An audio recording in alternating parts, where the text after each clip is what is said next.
grow a beard before I can really join ITS. Yeah. Well, you really are. You gotta do a couple things actually. It's just a beard. Okay. This has got to come off, the beard, the whole thing. You gotta drive the jet out. Okay, looks like we're ready to start our meeting for Monday, December 16th. Welcome to the budget meeting once again. Members, everyone's present. So we'll call this to order and disclosure of pecuniary interest, if I have any, please forward to Marcy. Approval of the agenda. Moved by Ina, seconded by Sue. All in favor? Carried. Opening comments. No, I think it's the fourth day, I believe. Is that right? Our fourth day of budget. And I think we're finishing up today our first look at all the departments. And so we're starting with administration. Cindy. Whenever you're ready. Thank you. Thanks, and through the chair to the committee. So I'll start with looking at administration. Administration has a lot of things that are administration, and going through this morning, we'll be pulling those out. So everything that's included in administration budget is county council, your library board is in there. We also have departments, so we have the finance treasury department in there. We have the COA, Chief Administrative Officer in there, tongue-tied this morning. We also have legislative services in there. We have our general manager of strategic initiatives in there. And we also have legal services that are all incorporated in that administration budget. And human resources. We've also had human resources already come in. The director of human resources was in last week to give her overview of her area. And we also have coming in today, they're already here. So we have legislative services, our GM of strategic initiatives, and David coming in for the legal. But also I'll kind of go a high level overview of the top part, which is our governance piece, which is also in this budget. So if you're actually looking at the budget summary document, I will start to go through a few revenues, and then we'll go through some of those expenditures. Everybody is there. So it's that document that kind of looks like Is that. it under administration? It is, but it's probably an administration details section. Budget You should be able to see it. Budget details. Oh, there. Everybody have that? It's in the administration. You'll see there's a whole bunch of tabs, but it goes through each individual department, and then it goes into the detailed pages. And then there's the summary document, and then behind there is some details for the committee as well. Everybody's got that piece. Yeah, just. I'm looking at these numbers, right? Oh. I have administration budget details. Yeah. So you're good? And you have the roll-up summary in there? Yes, okay. That section. Were there any add-ins or? I have, yes. You didn't get the punch, Marcy? Oh, sorry. Okay. So, no, those are mine. I have over here, sorry, I have the, and I'll pass them out. This is the reserve funds. And we have a budget recap. And then I also printed off because we were talking about debt. So that's our provincial debt. So we don't need those for right now. We don't need those Okay, for so right they're now. not in the package. Right. Did Chris's sheets get updated? Yes, I gave them, yes, I'll have to, I sent them to Rebecca on Friday, so we just need to print it off. I got them on Friday. Yeah, we had them around first. The ones you got in the book. We weren't here Friday, or sorry. Thursday. Thursday. The only I thought we only difference got was the one. capital page had to change. I thought we only got one. I didn't think my books were updated, so. How about we get them printed again? On Friday, I did send it to Rebecca and asked her if she would print them, but not everybody, we're a hybrid operation, so.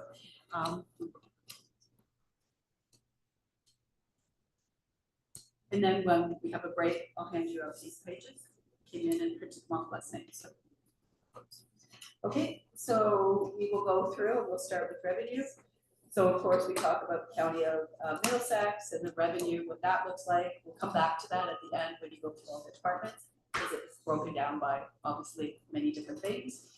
We also have supplementary taxes, and you will notice that We don't do the entry because we don't know it until year end. So we have to get those amounts from each of the lower tier municipalities. We ask for all the taxes, we do a reconciliation, and then we can update that at the end of the year. I have in the budget, 900,000. I kept it consistent with previous years. The reason that I didn't increase that, it may be a little high, I will tell you that, because we're not seeing the same growth that we've seen in the past. You'll look when I did the budget recap and the growth that I was provided from the consultant that I work with, they've determined is about 750,000. So that is lower than we've seen in the past. And I did talk to some lower tier municipalities just around growth and what are they thinking, and are we going to see big swings or is it going to come down a little bit? And each one of them is anticipating that it will come down. So I left the 900,000 in there. It may be lower. I'd be surprised if we see a higher amount of that. The other piece in there that I have is interest income, and you'll see that is at 550,000, and I'll say why I haven't touched that one. So in 2023, 2024, we had some good years of interest rates. If we look at our GICs, in some of those years, you would have been at, well, going towards probably the end of 2022 or to 2023, we've probably seen some that were the 4s, maybe even 5s. Now, if we're looking at it to today, we're looking at more like around 3. Where is that going to go? Well, we've got to see what's going on around us in the world, and especially in the US, and then we're going to see impacts on us from the GIC. So I didn't want to increase that, even though you'll look at it and say we made quite a bit more in previous years than we were expecting, and that's because interest rates were not. I think any of us predicted that, but I don't anticipate. I think the 550, as you can see where we are year to date, I think the 550 is still probably a pretty good amount. And then we also have recoveries. Recoveries is made up of a number of things. And if you look at the detailed page,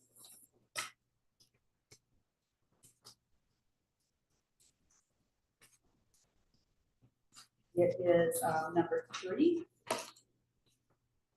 It's called Recoveries, Ambulance Ontario Works.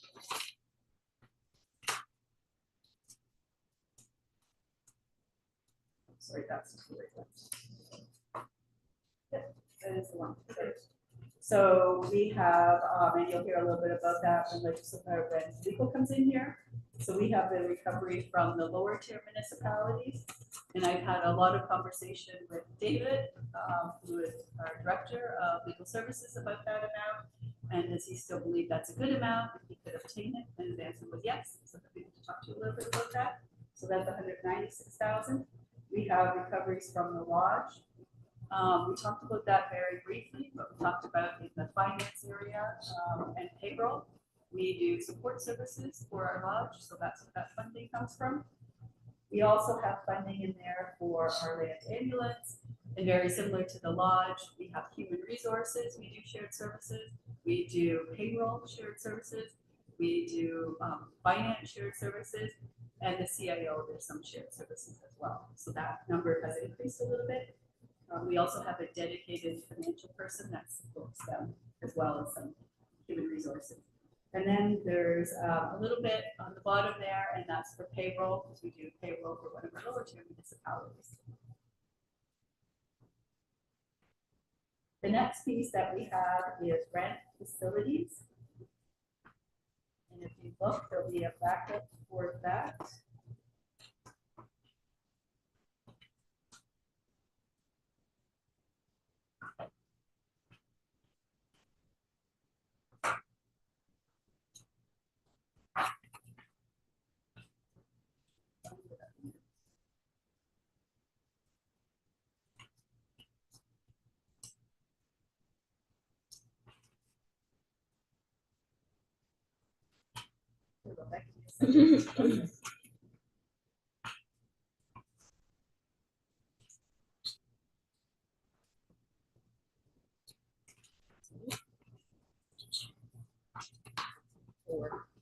Number 4. So I printed all on the back side. So here we go. Here we go. So the first piece is, I want to remind you, we have the rental from we had the health unit And when we sold our building, we put some money away. Some of the money away we put was in order to offset the revenue we were going to lose from the health unit.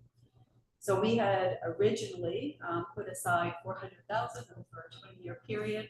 Last couple of years, we've kind of advanced that a little bit. You'll notice in 2024, we had 600,000 instead of the 400,000. I have put 500,000 in this year, but obviously that's something for council to talk about, have a conversation about. Maybe you wanted to go back to 400,000, or you could put it back up to 600,000. The reason that I put it to 500,000 is because I don't have any money in there, as you can see from the rental from the county building. So in order to offset that kind of funding, I put in the extra 100,000. However, you will see that in 2024, I didn't have any money in there for the parking of our county building.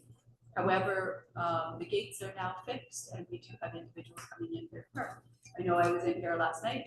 Clearly there was a hockey game going on, so the parking lot was pretty full. So we probably will receive at least about 50,000 in 2024 for that. So that's what I put in there for 2025. And we always had that in there previously. It's just that for a period of time, we didn't have the gate system operating correctly. Can I ask, it's a little bit of a non-budget comment, but on the parking lot that we're getting rent for it again, we're getting use money for it. Do we have an obligation then to make sure, because that's a public parking now, to make sure that our walkways and stuff like that during weekends? The risk also. The He's risk. really asking about a risk question, I think. Yeah, it's not really a budget question. It's just a question for later. And who owns the parking lot risk and those types of things. Yeah. That's basically his Well, answer. we're collecting the rent for it, but that's why I figured. Yeah, through the chair, I can have to discuss that with you offline. 'Cause there's Okay. a lot of pieces to that, so. I just was thinking about that. Yeah, we're endeavoring to make sure we're maintaining it to our current standards, so, we've got our, we actually have a contractor coming in to snow removal. We're managing that risk. Okay, thank you. Sure, Thank so you. That's okay, we'll keep going. The next item in there is we have a small rental for social services. So as you know, some of our social services operate out of this building, so that's where that amount comes from. So that is provincial, piece of provincial funding. And then we also have, as you realize that in a number of years, we have purchased, I believe we're up to 4 buildings now that the land ambulance runs out to the county, and that's showing a piece of the rental income that we have. That is not all of the rental income, because some of it also goes against the reserves. Have you also provided the committee with an understanding of where the capital dollars are going to come from? I'm not asking you now, I'm just asking, have you done this already? Given them an idea where the capital dollars are going to come from for Waterloo and for the county building? Have you done that already? We haven't done that. Okay, and you're going to at some point? I'm gonna put that over to Chris. Oh, okay. Yeah, I mean, the next stage. No, I mean where the capital dollars are going to come from. I don't mean what they are. Oh, I mean, have you shown them where that money's going to come from? the Waterloo would come out of the lease, Yes. right? We budgeted into the lease amount where the money's gonna come from for the Waterloo improvements, and then the other was the new admin building. Yeah. So we'll have a capital account set up for the new admin building as per, our original intention for the funding of that is. So I'm just asking, explain it a little bit. So Yeah, so those revenues will come out of the capital fund that we've got for this building, and the fund's still coming for this property. And we'll have, very early January, an update on the current estimated cost. because someone might look at the budget and say, oh, where's the, Exactly. so. Yeah. Is everybody clear on that, or where the money's coming from or not? Maybe not. So try one more time on the county building. Okay, so the county building, the revenues that we received for the sale of this property, which we have about half now and half to come. When we close out the net zero lease for this property, will fund the construction and more than fund the construction of the new administration. We have excessive funds in that account. Apply for us to build the building. So essentially it'll be a capital reserve, so to say, just think of it that way, money in a capital reserve that will fund the building, and we'll know what the total amount we need to have in that capital reserve to cover the whole project. And then we'll have a discussion about where the remainder of the revenues go, whether it goes into our home program or some other program that we want to use those funds for, but those funds will be available until the lease, the net zero lease on this building expired. Currently right now it's next November, but we're looking to extend that to just past, we should have occupancy at the new administration. Catherine, what's the question? I think you need a motion for it. Do we need a motion again? Yes, every day. Okay, we need a motion for Catherine B to ask questions. Moved by Michelle, second by Sue, all in favor, carry. Sorry, thank you. Now go ahead. And just to clarify, like that, when that all gets set up, that will be clearly defined in the budget document. Like there'll be its own line items and everything you'll be able to see without any question. Yeah, through the chair, councillor, yeah, we're gonna have a separate budget for that, that's gonna show. I just have a question on that MLPS headquarters Adelaide station. Is that rent just for Adelaide? You said it was for 4 stations. Correct. So then why does it just say Adelaide station? I can update that. That's just the way it Because I think says. it's, Yep. so how much rent do we get? Oh, I could pull that together because it's not all in this piece, right? This is only a piece of it that we do. So before we end, I'll just reach out to my manager, asking me to send me an email giving me the exact amount of rent for each one of those locations. Because we just have the new Because one, then you which is said some Waterloo of as it well. goes, We just got, some of it goes into reserves. yes, So then maybe that would, to see that breakdown Absolutely. would be good. yep, we will get that. We should also in this year's budget, I know we talked about it in the future, but we should also in this year's budget show what Chris just talked about. Sure. Just so that it's clear. I think Kathy's kind of alluding to that, but trying to say it politely, we should have it in the budget so people can track it. Even if it's a negative number that's eventually gonna be a positive number, we should at least show it. So let me clarify to the chair, CIO, are you referring to the new building that we're Yes. moving towards? Okay. Yeah. So right now, we're just in the planning work and we're just using the Agreed. dollars that we got from our old, usually I used to attach that, the use of proceeds document. Well, we where are- talked about the sale and where some of the funding went, the different pots that it went into. Yeah, that's fine, Yeah. but we aren't, right, like, we are spending money on architects and Yes. engineering and those things, and I think it'd be nice to be able to track that through the budget, through the year, and show that, especially what we're gonna, and you're gonna know fairly soon what it's, but we know we have some costs now in 2024, we know we're gonna have some costs in 2025, we should show it. And then also show expected revenues. Yeah. You know, in that time period too, if we know what they are, you know, because we talked about the extension, you talked about all those things, it'd be nice to map that so that it's easy to follow. We'll set up a capital account for county administration.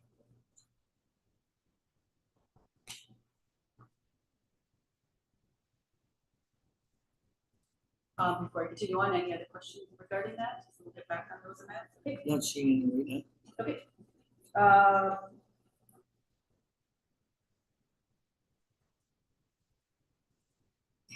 And then we have the last piece, which I talked to you a little bit before about the community transportation program. So there is a revenue amount in the community transportation program.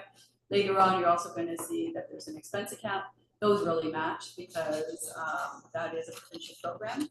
And I've explained at the last meeting, I continue to show only a provincial portion. We're doing that big analysis of our routes and coming back to council to talk about that and see where we go based on that analysis. But right now, there is no net county impact of community transportation. And Brian, I heard the conversation last week about this, but the one thing that was just a little outstanding in my mind was wind down costs. There was a question about that, and you just sort of said, well, it'll stop. No, we have these follow through funds, I got that, Yes. but that really didn't answer the question about wind down costs. Do you think that there will be any? Through the chair to Because we're gonna the have to close CAO, out, it's a great question. I am going to be factoring all of those costs into using all the dollars that we have 100%. If we don't get any additional dollars, it's all part of the plan when I come back to talk to you about that. Right. But at this point, I do not So- expect any dollars for So that. what I It's- hear But we you- have to have a period of time where we Yeah. come back. I know that I have enough funding at least that will get us to September. I'm coming back to you in May. I have more than enough time to come back to you to say, okay, we need to be out in front. We need 2 months in order to wind it down. We need a communication strategy where we have to go out to the community So to let describe our me program. just say what So you're saying in yes. my words. You look at, you know what your revenue amount is. Yes, You're gonna work backwards from there, including a close down, if there is going to be a close down Yes. amount, and there's gonna be, I find it very similar to the program we had in Strasbourg for the shelter. help the kids, community children. No, I meant the navigator and the homeless program and all that, it's Yes. very, we had to work backwards to what a drop date, dead date would be. And that's what you're gonna do with this program, just to be clear for everyone. Yeah. Through the chair to the CAO and anyone that's watching. Absolutely, we're taking all that into account. We would have been coming to you a lot earlier if we didn't get that extension, because we did have money that we had been able to set aside. And I came to council to talk a little bit about that, but we are able to extend it a little longer. I do know that some communities, and I mentioned that last week, have already gone to council and they've already put notice that unless new funding comes, they will be shutting down the program. So that kind of conversations are already starting to happen out there in other community transit communities. We were just fortunate that we had an extension of dollars, and we also had some additional federal dollars that we could do that review and have a really good look at our routes and come back to county council with a bit more of a plan as we go forward in 2025. Okay, if we go into the expenditures, we are now in the governance section. Again, this budget includes county council costs. So you will see the remuneration, and then you will see the benefits. You will see that the remuneration, if you go have a look, we talked about one day last week in one of the many sessions about the non-union increase, which is 3%. So that is also factored into the council piece that is there. We also have insurance costs sitting there, not a lot of change, a little bit of an increase, but you see insurance costs increasing across the province and all of our departments here. You see travel, I adjusted it down just a little bit, and I tried to factor in just what I was seeing in past years, and we tried to put a little bit of a drop, but obviously that's the conversation if county council wants to do something different. For expenditures as well, kind of in there, and had I dropped it down by just a little bit, you'll see 4,250. But again, if council wants to drop expenditures down a little bit more, we can have that kind of conversation. And then we have conventions, and if you remember, we had a full discussion about conventions during the last couple of years, and making sure that there was enough money for each council member to be able to go to conventions if they wanted. And we also talked about the cost of registration costs. So there is the cost of the convention, and there's also the cost of the registration cost, and that could be $2 per councillor. So that amount there.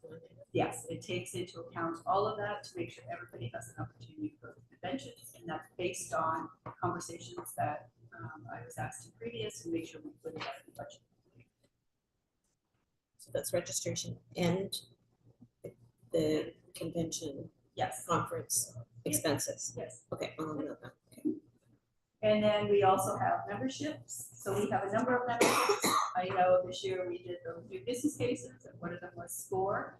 So in this line item, I've actually taken out SCORE. So that's why you see a drop. We also have in there, we talked about it, we have Western. And last year's budget, just so you know, because the 30,000 came in late, so that budget last year actually only had 25,000 in there. Just so you know, if you wonder where some of the numbers are. This year's for us is 50,000. We also have in there Western Ontario Working Caucus, we have AMO, and we have Good Roads.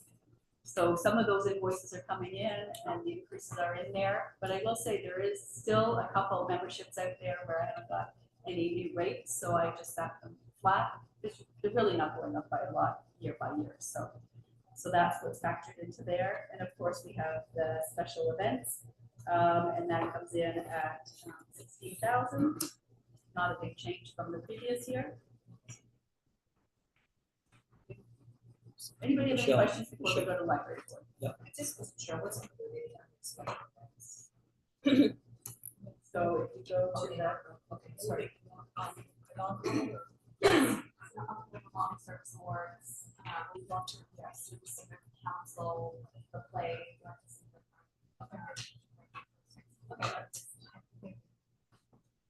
through the chair, before you go further, just so you know, I do work with our legislative services director, just around that and around what the council are and what we expect for the number of conventions and all of that. So we do go through all of that, and word expenditures and all that. We have a conversation about that before we put the budget in. So I just wanted to circle back to Kathy's question about,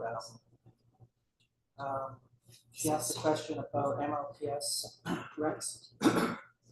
So maybe it's a good way, maybe it'd be a good process to address that question by having a breakdown provided in the budget of the rents that the county does get, because it's 1.5 million or whatever, right? Isn't it 1.5 million or something in total rents? For all the, Rents. so all the locations where we get. rental It's like contracts. 1.4 something from MLPs. Yeah, that's what I'm talking about. Okay, so it's around 1.5 million. We'll go with North Bay numbers. So it would be nice if we broke that down and then showed in the budget somewhere where that gets allocated. Because Kathy's question was kind of where does it get allocated? And I'm not sure like if you answered that Yep, I said, on the paper. sure. I don't think we've answered it well on the paper. So then we could just show here's the inflow and here's the outflow to where it goes. So, I have a question for clarity. So, you did say that that line item is for the full one. So is that 200,000 the portion that goes towards something within administration, or to Bill's point, should that number be 1.2? So through the warden to the counselor, depends on how you want to show it. This is how I've shown it in the past, and you're right, I guess the first year that we put it in place, we did that, we did a deep analysis and a great discussion around that, but we have to bring it back and give additional details. Let's around that. let her do what I suggested, which is take the 1.48 number, if we want to be really specific, and then divide it out and show where it gets allocated, and then we'll see what it looks like after that. Okay, We'll get them first. Diana? You I just got lost a little bit, but Okay. I can clear that. I didn't know what page you were on, going 1.4, what page are you on? So through the chair to the counselor, Oh, that okay. event isn't in there. I It was- used to be in the back. You're of the at it, document. yeah, you're Yes, at it. okay. I was answering a question that Kathy asked. Yes. Yeah. Yeah. With Yeah, which, is a much bigger number. I just so it's- wanted to hear that we Okay, Kat. Just on the membership line, so last year budgeted 79. We get that we spent more because of the increase, but we said we've taken score out. Yeah. So shouldn't then the budget line then be 49, like a loss of $30,000 But some of them have gone up. to the tune of 30,000 last year, but even still, if you took the twin, like, Eastern Ontario Works stuff. it went up 1,000? Yeah. So Okay. 25,000. Like that just doesn't make any, that's only even 88 to 66. It's only 22. I guess that makes more sense, but still,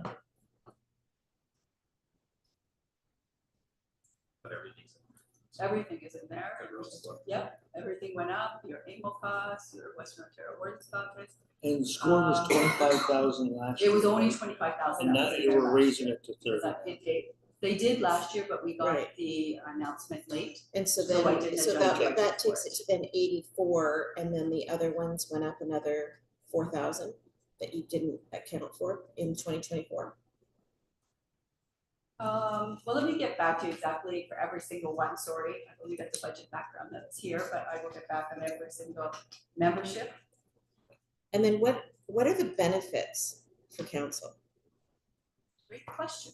So, because we're not only talking about us now, it's a new process we have that is live, it's a different process in terms of the benefits for council and the community, let's say it's a little bit more. So Western Ontario Wardens Caucus, I know we talked, is that what you're asking about, is the benefits of these memberships? No, Or- I'm The sorry, benefit number lines. 8. Oh, What are I the thought you meant- benefits for Benefits. council? Okay. No. 25,000. I know the benefits of the membership. I'm I know. I'm just like, all right, let me go through the benefits of that. You mean benefits for CPP, so our mandatory benefits that we Okay. have to do that are legislated, So C, that are for council members. so CPP, says CPP. Yeah, and there would be, there's CPP, there's probably, I have to go through my exact details for each one of you, but it's Those are payroll legislative. But those are requirements. payroll deductions, that's not really a benefit. Well, they are because they're But they- considered that's how we retirement treat it. benefits. That's the language they use. That's the language that we use for payroll, so they are legislative costs that we are required to pay Legislative for. benefits. They're not ones that like your. Yeah, health that makes insurance. clear. I asked that same thing last year, the same thing, I said that too, when did we get benefits? We Oh, don't. now I And remember, it's- and then Legislative- it's now I like- remember, Remember, I yeah. said, They're wait a minute, we have legislative benefits, and requirements. it's, yeah. Yes. Cindy, there's UI in there too.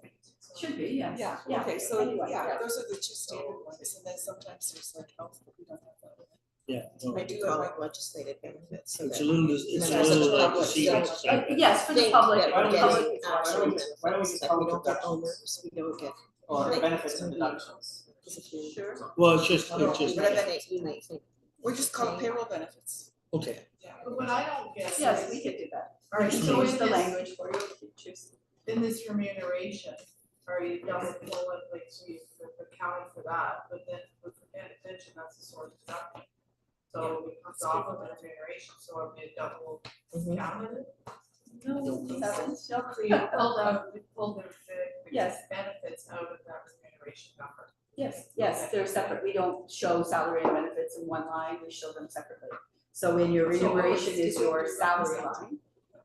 I maybe not saying it clearly, so if I get $100 to be here today, Yeah. is that in that line? Or is it 100 minus, in the remuneration is 100 minus the pension? So in that line, my understanding, my staff obviously do all of the salary projections through them, but so it will be how much, we go back to the council, did I say it right, the approval, when we come to county council and we say, here's the salaries we're proposing for council over a 4-year period. And that amount is provided, we take that amount, put that into our salaries, because that is your true salary. And then below it, we do your payroll deductions, if you want to say it like that. So Cindy, To put me, it you're another double way, counting it, sorry. so on our payroll sheet, it says that blah, blah, blah, Yeah. and then there's this and this and this. Yeah. Each of those lines will tie into each piece here, so payroll Yes, it will benefits have will to. be the Yes. sum of the Yeah. pieces that are on bottom, that are related to federal government, right, CPP. And then So that's the the last- remuneration line, your remuneration would be the. So that's a net number, the remuneration, it's a net number with the CPP. Yeah, because that's, Yes. you have to pay the. Yes, I get it, but I'm just Yeah. asking. so it is, I can guarantee I have a great Yeah. payroll department and great finance, so it will be an accurate number. okay, let's carry on. Well, say reconcile the ones. These are coming out of. Okay, is there a library board or? So we have library board, we have, as you know, there is a number of meetings. I also work with our director of library services as we look at library board. I do that with each different area. So we come up with how many meetings, we cover per diem amounts. And we figure out how much that will be. So they also do, just so there is, library board meetings, but usually during the year, they also like to go visit libraries and have that visit as well, so that's incorporated into that as well. And then conventions, very similar to county council, we have convention money budgeted, and that's in anticipation that each individual on the library board could go to the library board convention. Was a number of years ago, you're probably talking before COVID, where that amount was lower. And I was asked at that time to increase it to make sure everybody had the opportunity to be able to go. If you want to look at that, look at based on past expenditures and where we are, you could lower that a little bit if you choose. But that was the direction that was given a number of years ago, and I've just kept doing it. And the Middlesex accessibility, because of our annual approach and where we are, we're seeing those costs are a little bit lower. And again, I would point out that number came from our manager of legislative services around that department, which should be in there for that. Go ahead. So I don't see anything on here for MLPs board. Absolutely, you're Is that correct. like the one? You, yes, but this one, that was treated a little bit differently, and you have to go into the ambulance for those costs. And the reason why is because the way the financing works for it, you want it out in a different budget, whereas library board, it doesn't work that way. It's the Yes. 50-35-15 scenario. You wouldn't want it in this budget.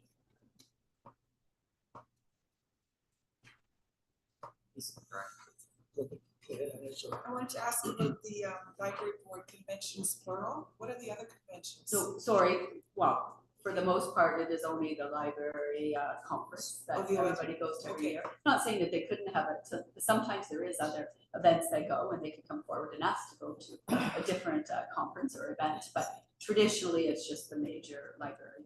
Okay, it said plural, and I thought, I only know of one, that was what it said. Okay, so that's the only time that was. Go ahead, Kathy. So, and then, so that's just the per diem, so where's the travel expense show up? Like Everything is the in that line. hotel, Everything is like in the that line. hotels?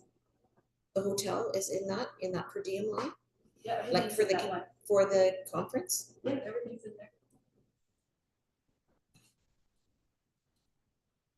So not everybody must have gone to the conference this year.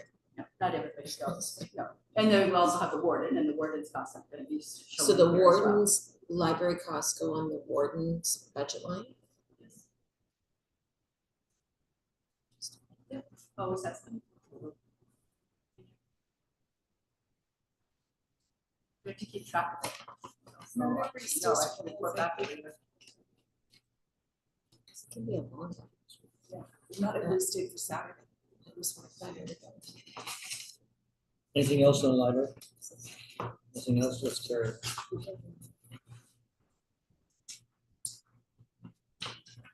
Okay, we're gonna carry on just for treasury for a few minutes, if you're okay with that. And then I'm gonna pass it over to a couple of the departments. Sure. So financial services, we'll kind of go through the same approach, I guess, as other departments did. I'll read a little bit, that's in front of you, that's in the budget book. So Treasury Services provides financial management advice to county council, the CAOs, county departments, land ambulance or the authority board, and the library board.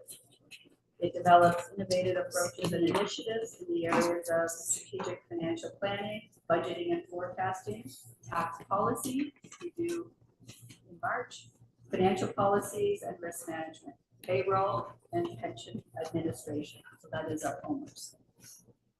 Treasury also provides transactional services related to the maintenance of the general ledger, revenue, accounts payable, accounts receivable, banking, cash management, and investments, the reserve account, and tangible capital assets. The department completes year-end procedures, prepares audit materials. We actually here prepare the financial statements and any new notes that come. The FIR, we also administer required federal and provincial grant programs. Payroll services include pension administration and core payroll processing. Payroll services ensures employees are paid accurately and definitely on time, along with the required remittances to other levels of government and required garnishes as required. Procurement services, which we just started in the last few years. So procurement services are responsible for procurement, including but not limited to developing and ensuring compliance with purchasing policies, procedures, bylaws, standards, and other legislation, overseeing the creation of the tender and proposal process and the conducting negotiation and vendor and contracts. So as you can well imagine, there's a number of legislations we're required to comply with. And there's a number of studies that kind of flow through into the finance that we have to think about. Everything from tax policy, borrowing bylaw, our investment policy, council strategic plan, of course, the annual debt limit, which we were talking about last week, our purchasing policy, our asset management plan, which Paul's already mentioned, will be coming to county council in the new year with that. And of course, because we also oversee, and that's why I put it in here, the financing, we work with social services, so we have to be well versed in the child care and early years service system plan and all of the requirements to do with that, and the homeless and prevention plan. So as you can see, I'm not going to go through them, but we provide a number of stats that we kind of talk about our finance area. I guess my biggest comment was, as the county grows, so does the amount of invoices, the amounts of accounts receivable, accounts payable, pension, you name it, it all flows through the finance department. So we've got like return on investments, we've got number of invoices paid and payroll deposits.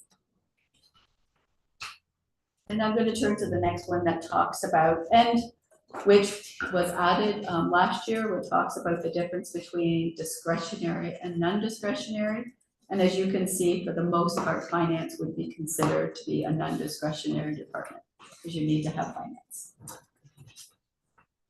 If we're looking, I'll go quickly through the pressures that I have in this department. So the county. Sorry, what number is that? Look at page. Oh, it is 9% would be 9% is non-discretionary.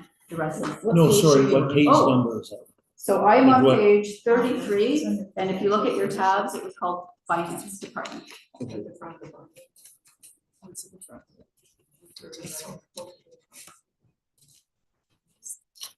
It would be a tab and it's finance. So again, because admin is so big, we divided it up into each Okay. one of the areas. Yeah.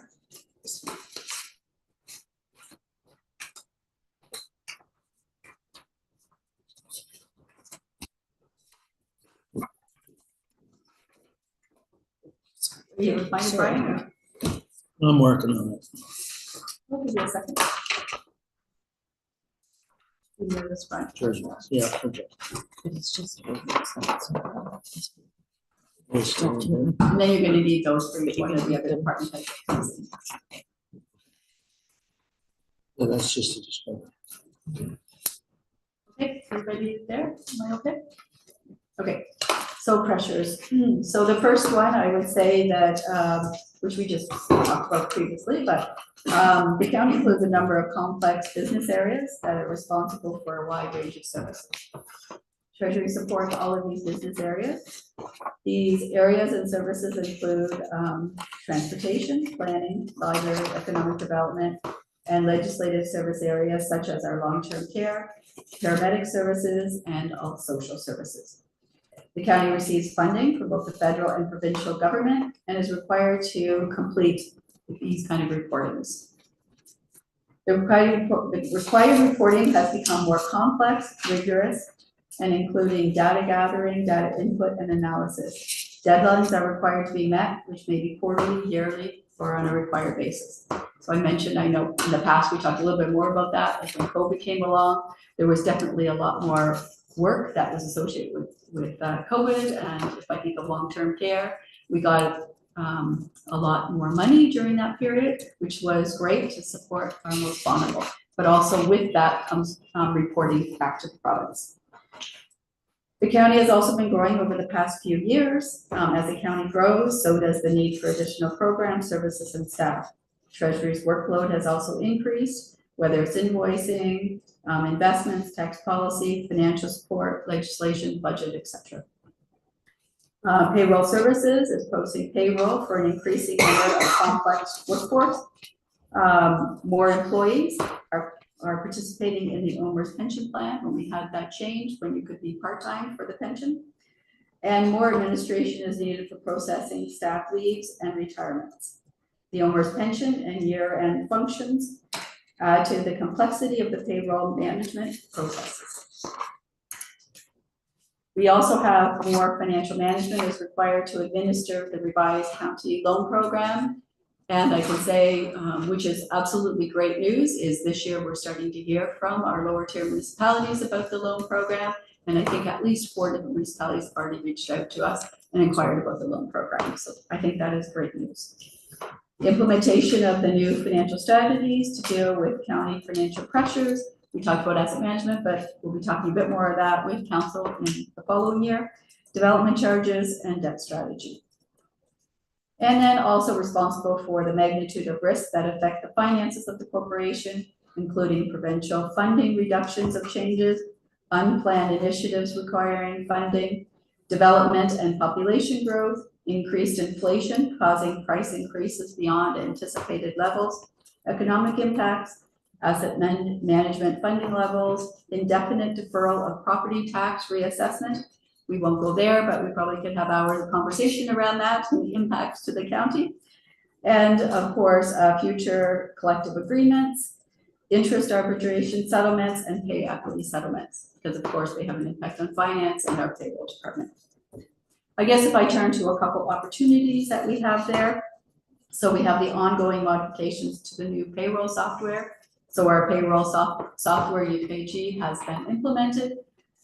So of course, there's still, as you get a new system, there still is every month we have to make some changes and alterations and some manual adjustments, but it is starting to flow a lot smoother. And of course, the time and attendance.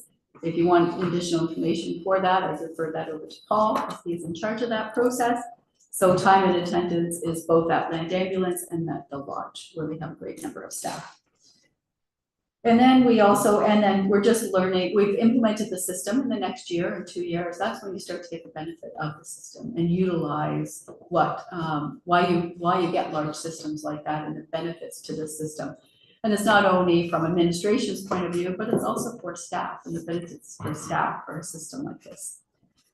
And then we have the centralized procurement services. And I know that the manager of procurement services came to county council in the year and talked a little bit, so I'm not going to go in great detail about that, but we are rolling out our services to our lower tier municipalities. And I know for the manager has already been to a couple lower tier municipalities, I believe last week or the week before, to council and talk about his role and assisting already in the RFP. So that has been a successful process.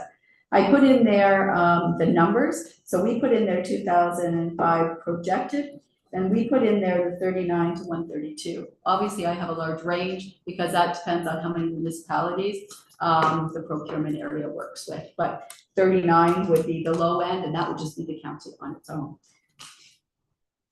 We also have the implementation of the development charges bylaw, which comes in effect January 1st, 2025. And I'll point out that development charges is new for the county of Middlesex. And then we also have 5 further modernized and enhanced treasury operations to support the county's strategic plan. And I know the county is working on a strategic plan, and based on that will impact not only my department, but every department. So that's kind of like the overview of the treasury department.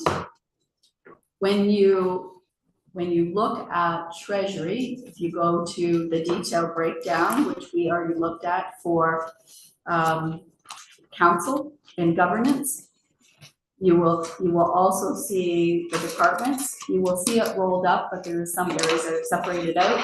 We went through that with the Human Resources Department last week. So if you want to pull that summary document again, which is the administration.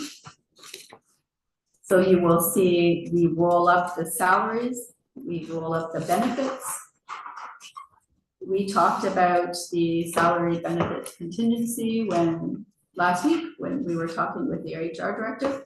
But there is the other ones that you see, which is education and travel. So you'll see that for treasury, there's a line item.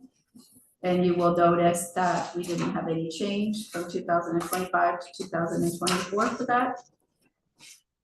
The other item that gets rolled up is the operations line, the audit line, the consulting line, the insurance line. I will say that for the Treasury Department, just to point out what is there, the only thing that I had to change to was in staffing. So I'll talk you through the staffing that I have. Otherwise, all of the costs that I had were consistent with the previous year. through Brian, sorry. Go ahead, Sue. For the consulting, I noticed, it's like double, like where are we at, what we budgeted for this year, so are you waiting for invoices for year end, that's gonna bump that number up? So that's 77,000, we're at, we budgeted 140,000. Yep, some of that we will see that because we're only to September. So we still do Okay. have a number of months that we have to do in there as well. So And we'll July, get sorry, close this to is my that voice target? Pardon me? We'll be close to the 140, you think? I'm not sure if it'll be close to the 140 or not. It depends on what goes into that consulting line. But I do know there was some expenditures in consulting, so I do know that number will increase. So we've seen some in the last couple months that were in the consulting line that are going to go in there.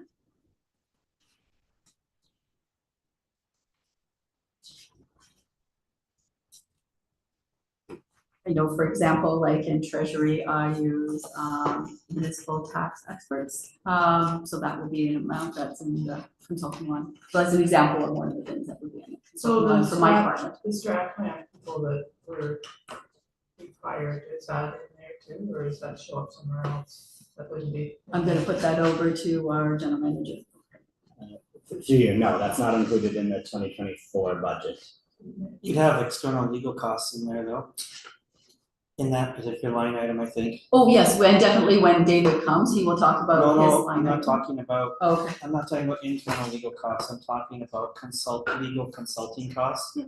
Which rose dramatically this year, but they were beyond that line item too. So that, yes, it's a number of things. I mean, it's double what Yeah. one line item, what this budget for, so that speaks to that. Well, and that may not cover it from what I've seen. Yeah. So yeah, there's still a quarter to go in those numbers.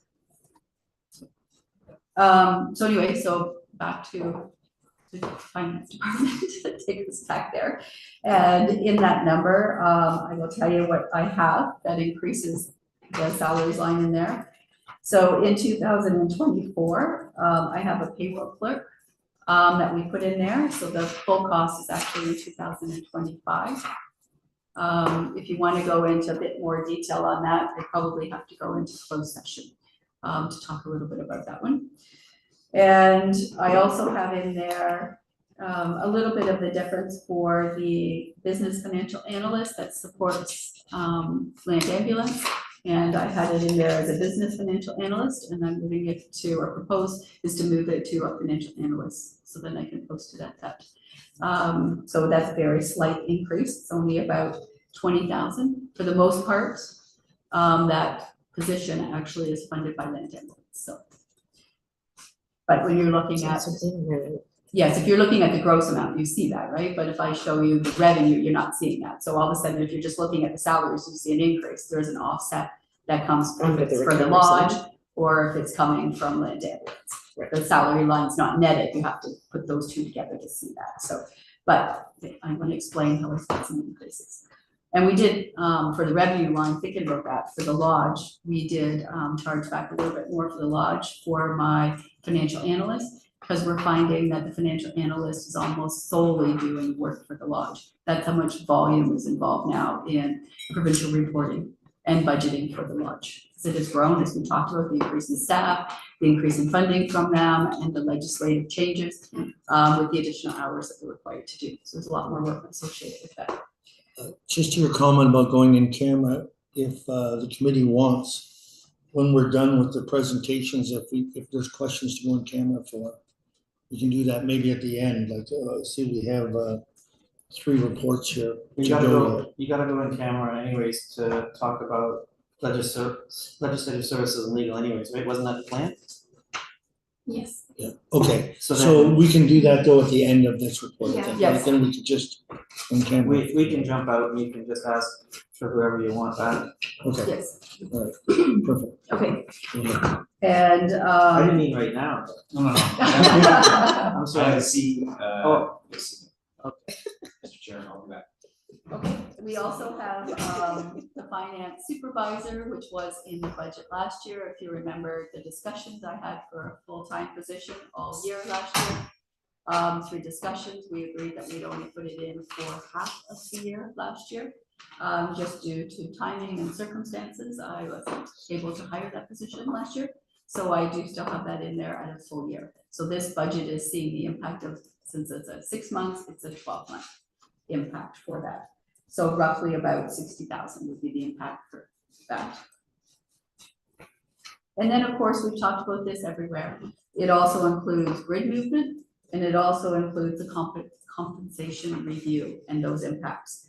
So if we look at that across the whole board for all of that, it's probably about $42,000 for that. So that's really the only change I have in the Treasury Department. Otherwise, we will use what budget we had previously, and we'll just work within those needs.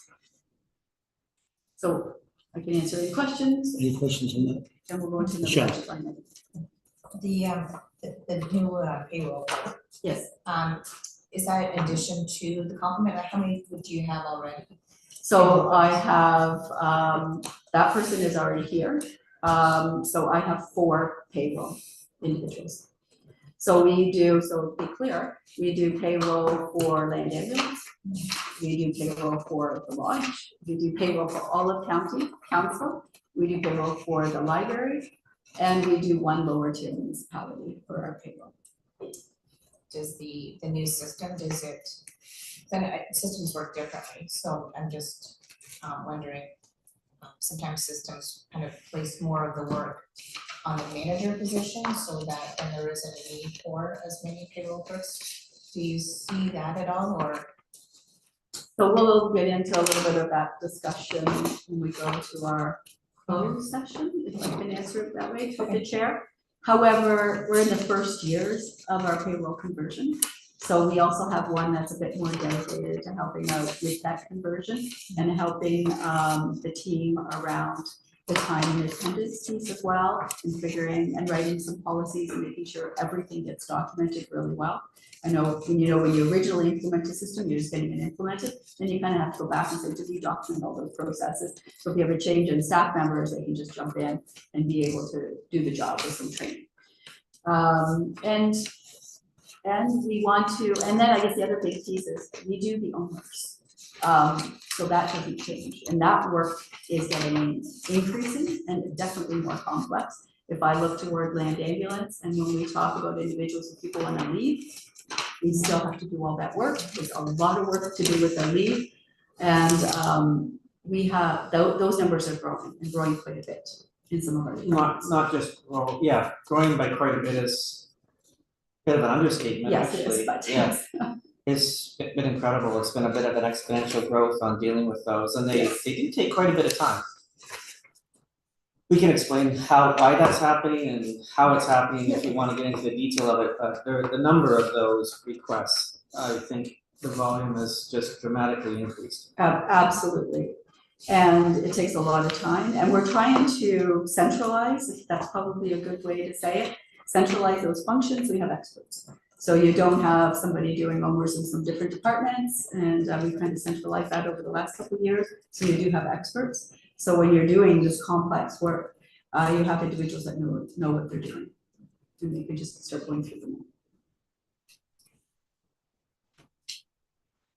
Any other questions to this point? Go ahead, Kathy. It's not a lot of money, just on your education and travel Yes. line for Treasury. You've got budgeted 31,000, but the last 2 years, we haven't spent close to that. So are you anticipating that this year people will be taking, or not taking advantage, but taking the opportunity for education? Or are you still expecting that line item for 2024 to increase? So through the chair to the council member, I am expecting that to increase. I know that MFOA next year is in winter, so I'm hoping to get my business analysts to be able to go attend. I think it's really important. We've had a bit of turnover in the finance area. So it's hard for individuals, they're just learning the position. And like I said, we talked about deadlines, we talked about a lot of things with the lodge and all of that. there's been a lot of that type of work. So they've been able to do some training, but it's been more remote training versus in-person training. So that's been in the past, so a little bit because of workload, one because of turnover in staff. But I'm really hoping that this year they'll be able to go and attend at least the MFOA conference, and more than one. I'm hoping a couple of them could do that. They really need to get that exposure. And same with the lodge. It would be great because there's training that is in long-term care, and I'd like the financial analyst that supports that to maybe go and get that training and meet another individuals that do financial analysis work for long-term care to get connections. Would that be a long-term care expense though then? Would that be No, one it's of in my those in and finance outs? area, so yes. Okay. If they have capacity, as you know, I always say that if I can fit it into a program and I'm able to with requirements, then I definitely will. Right. And then, and this isn't Treasury, just general, I just noticed the insurance. So this year we've spent 99,000, but we're only budgeting 87,000. I've never known insurance to go down from year to year. So I just wonder. So through the chair to the council, I can talk about that, is we reallocate some of that out to other departments. So that's part of our year-end process. So we may pay the full bill and you'll see the actual cost, but for some of it's gonna belong to some different departments. So that 99,000 you Well, say all this- will change. Correct. Okay. It still will be 99,000 to Yeah. the corporation, but it Yeah, won't but- all okay, land in this gotcha. department. Okay, understood. Yes. Okay. So it will go out. But you're right, if I had seen that, I would definitely want to increase my budget. Who's your Otherwise, I'm gonna insurance have to find carrier? the offset, but yeah. There is a couple of things when it comes to its insurance. It's could be legal costs, or it could be, we talked about photocopying costs, or we talked about audit costs. Sometimes in order to get the bills paid, we may put them through just the admin budget, and then we process it back to the individual departments as appropriate. So you'll see that with a few of those. Okay, any other questions right now? Seeing none? Carry on. So our next one will be to invite in, I believe it's, Marcy. I'm showing this Marcy. So I'm gonna start, I'll be talking about page 15 of you, I'll just reference some of the graphs in there. Well, I just, I'm sorry.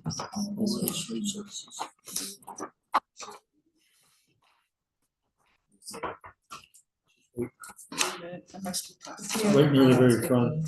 I think it's the third tab.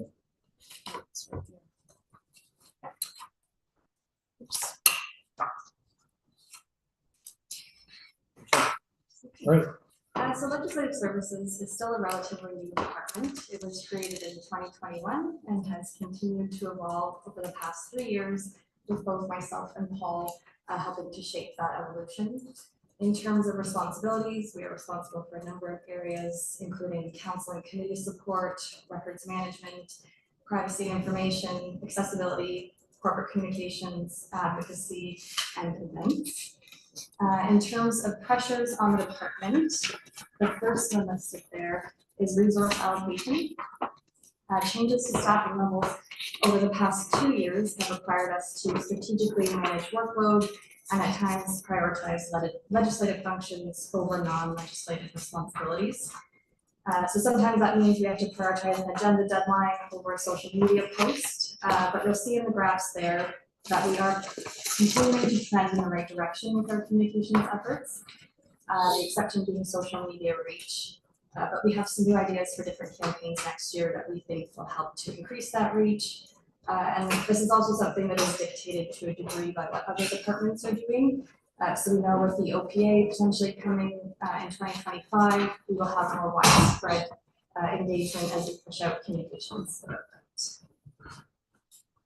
So the second pressure we've noted is the increase in the volume and complexity of freedom of information requests. We spoke about this at County Council a few weeks ago, but this area continues to be more and more time consuming for us. And you can see on the graph there the year-over-year increase of these files. The third pressure is the We should also point out there that you do FOIs, some FOIs for MLPs as well, right? Yes. So maybe just give them a distinguishing line there for that. So any municipal freedom of information section Privacy Act requests that come in for ambulance goes through our department. They process the PHIPAA requests, but if there's anything complex, we will advise on those files as well. They do have quite a large volume that they process, and as one can imagine. So they reflected in these numbers as well? So they're the ones that they process without our any advice are not in these stats, but where they do request assistance, those are those stats. So the third pressure is the decentralization of information in the county. We are still fairly inconsistent as an organization with how we manage information. So for example, some departments are still creating paper files or using multiple different document management systems. So that is something that can present challenges for our department and for the flow of information between departments generally. But that leads us into our opportunities. So the first one we've identified is the digitization of records. In 2021, we stopped creating paper files in legislative services with the exception of bylaws and minutes. And while I was away, Paul and Rebecca really took that project to the next level. You'll see in the chart there the huge amount of corporate records that have been digitized in the past couple of years. And the majority of these records are legislative services records. And so we are now fully operational in Laserfiche. Thank you, Paul. And the next step in the process is to help other departments move to a fully digital model. And so we're working with strategic initiatives. And the next opportunity we have identified is administrative policies and training related to records management. Specifically, we think training on the creation and disposition of transitory documents would help with the volume of information they're managing. Right now, there are varying practices when it comes to emails in particular. So we want to make sure that corporate records are being retained and transitory records are being disposed of correctly. And then the final opportunity we've listed is advocacy. Councilor Burkhardt mentioned last week. And I think that county staff and our elected officials have really worked hard to increase advocacy engagement over the past number of years. And you can see that reflected in the graph there as well. In legislative services, we work with all county program areas to coordinate policy positions, request delegations, and put together briefing materials. We made 5 delegation requests for the Roma conference in January, including one for a joint delegation with the City of London and the City of St. Thomas in relation to community transportation. So we're waiting to hear back about those, and we will continue to identify and prioritize advocacy opportunities throughout the year. So in terms of budget lines, we have asked for an increase to training and development. The total increase is 3,000, and this is to reflect some additional training for myself and our deputy clerk. We have also asked for electronic voting through eScribe. This is an opportunity to find efficiencies in terms of our council prep and follow-up. And I think it will also add an extra layer of clarity for council in our meetings as well. So the initial cost is around $4,000 and ongoing will be $2,750 per year, in addition to the $7,600 we pay annually now. So that total ongoing for eScribe would be just over $10,000. And the last story is monitors for our deputy clerk to have a home workstation, so she can take advantage of some hybrid work options.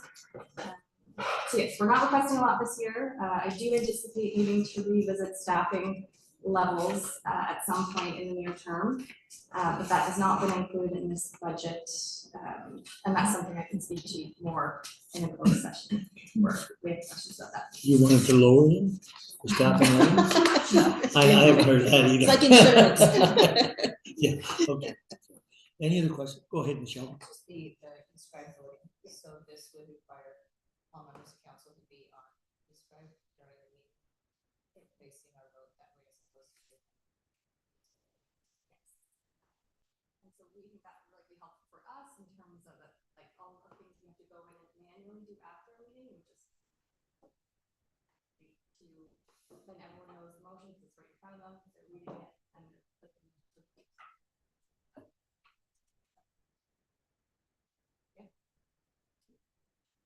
There has been, at least I've found some times in the past where I couldn't get on eScribe, so I went in through the county, like through the county and through the calendar. Just because I couldn't get on eScribe a couple of times. I talked to Bailey and we would probably have an additional IT person for the first several meetings, just until we get into it. And I know I did at our AMCTO conference, I think in October, I did hear some feedback that it can slow down meetings a little bit, but there's changes to eScribe that's coming this year that I think are supposed to speed that up, but. Which also means everyone's version will be the same. Yes. Yeah, because that has happened too, where the update doesn't roll through depending on who signed in and when and at what time, or whether it's been refreshed. Oh, right, yes, so yeah, I would, and then if you get to amend something on the fly, Yeah. that all would be reflected, but yeah, I think they have to bring their iPad. Show some refreshes. Or your laptop. So your laptop. It was funny, I always thought about online vote, or not online, but the electronic voting. I always thought it was kind of weird, like if I was watching like the City of London on Rogers, I'm thinking, what? And then when I was like in person at a meeting and I watched it play out, I think it is much easier for the clerk, and I think it's much easier for the warden to keep track, because sometimes, people aren't all like this. Some people are like this, right? And I watching it roll out, I thought, oh, actually, that could actually be pretty helpful. No question. There is only 10 of us, it's not, it's not like there's, I mean, the city, I know they do have more councilors and stuff, there's more too, but.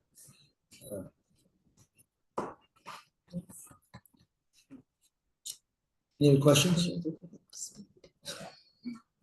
Okay, carry on.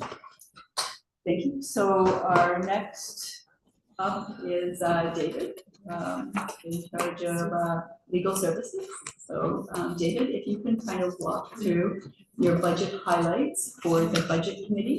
And then if anybody asks questions, you go through the chair to the assembly or county council, where we go through our word. And a high level overview of what your department, some of your pressures, some of your opportunities, and any budget changes. So we talked about the high level, about some of them get rolled up, but you can just refer to the line and then indicate if you have an increase in that individual budget line. That would be great. Sounds good. Thanks. Thanks. So through the chair to the rest of the committee, thanks for having me. Looking forward to making this presentation.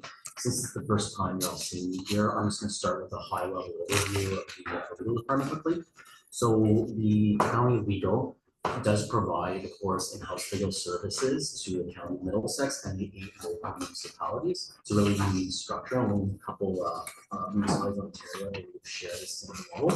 So we do specialize, of course, in municipal law, planning and development. That gets spread into the litigation side, the MLPs, and then the back end development agreements support the developments in the local municipalities.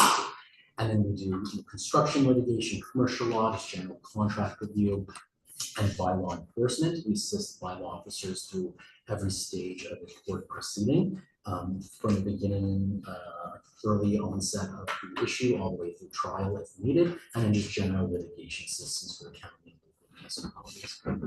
So that's a very general, high level service overview of the department. And then, of course, we do, when we do prosecute, we do have an agreement with the City of London to share their courthouse, so our prosecutions do happen physically there. So just some general high-level statistics of the legal department.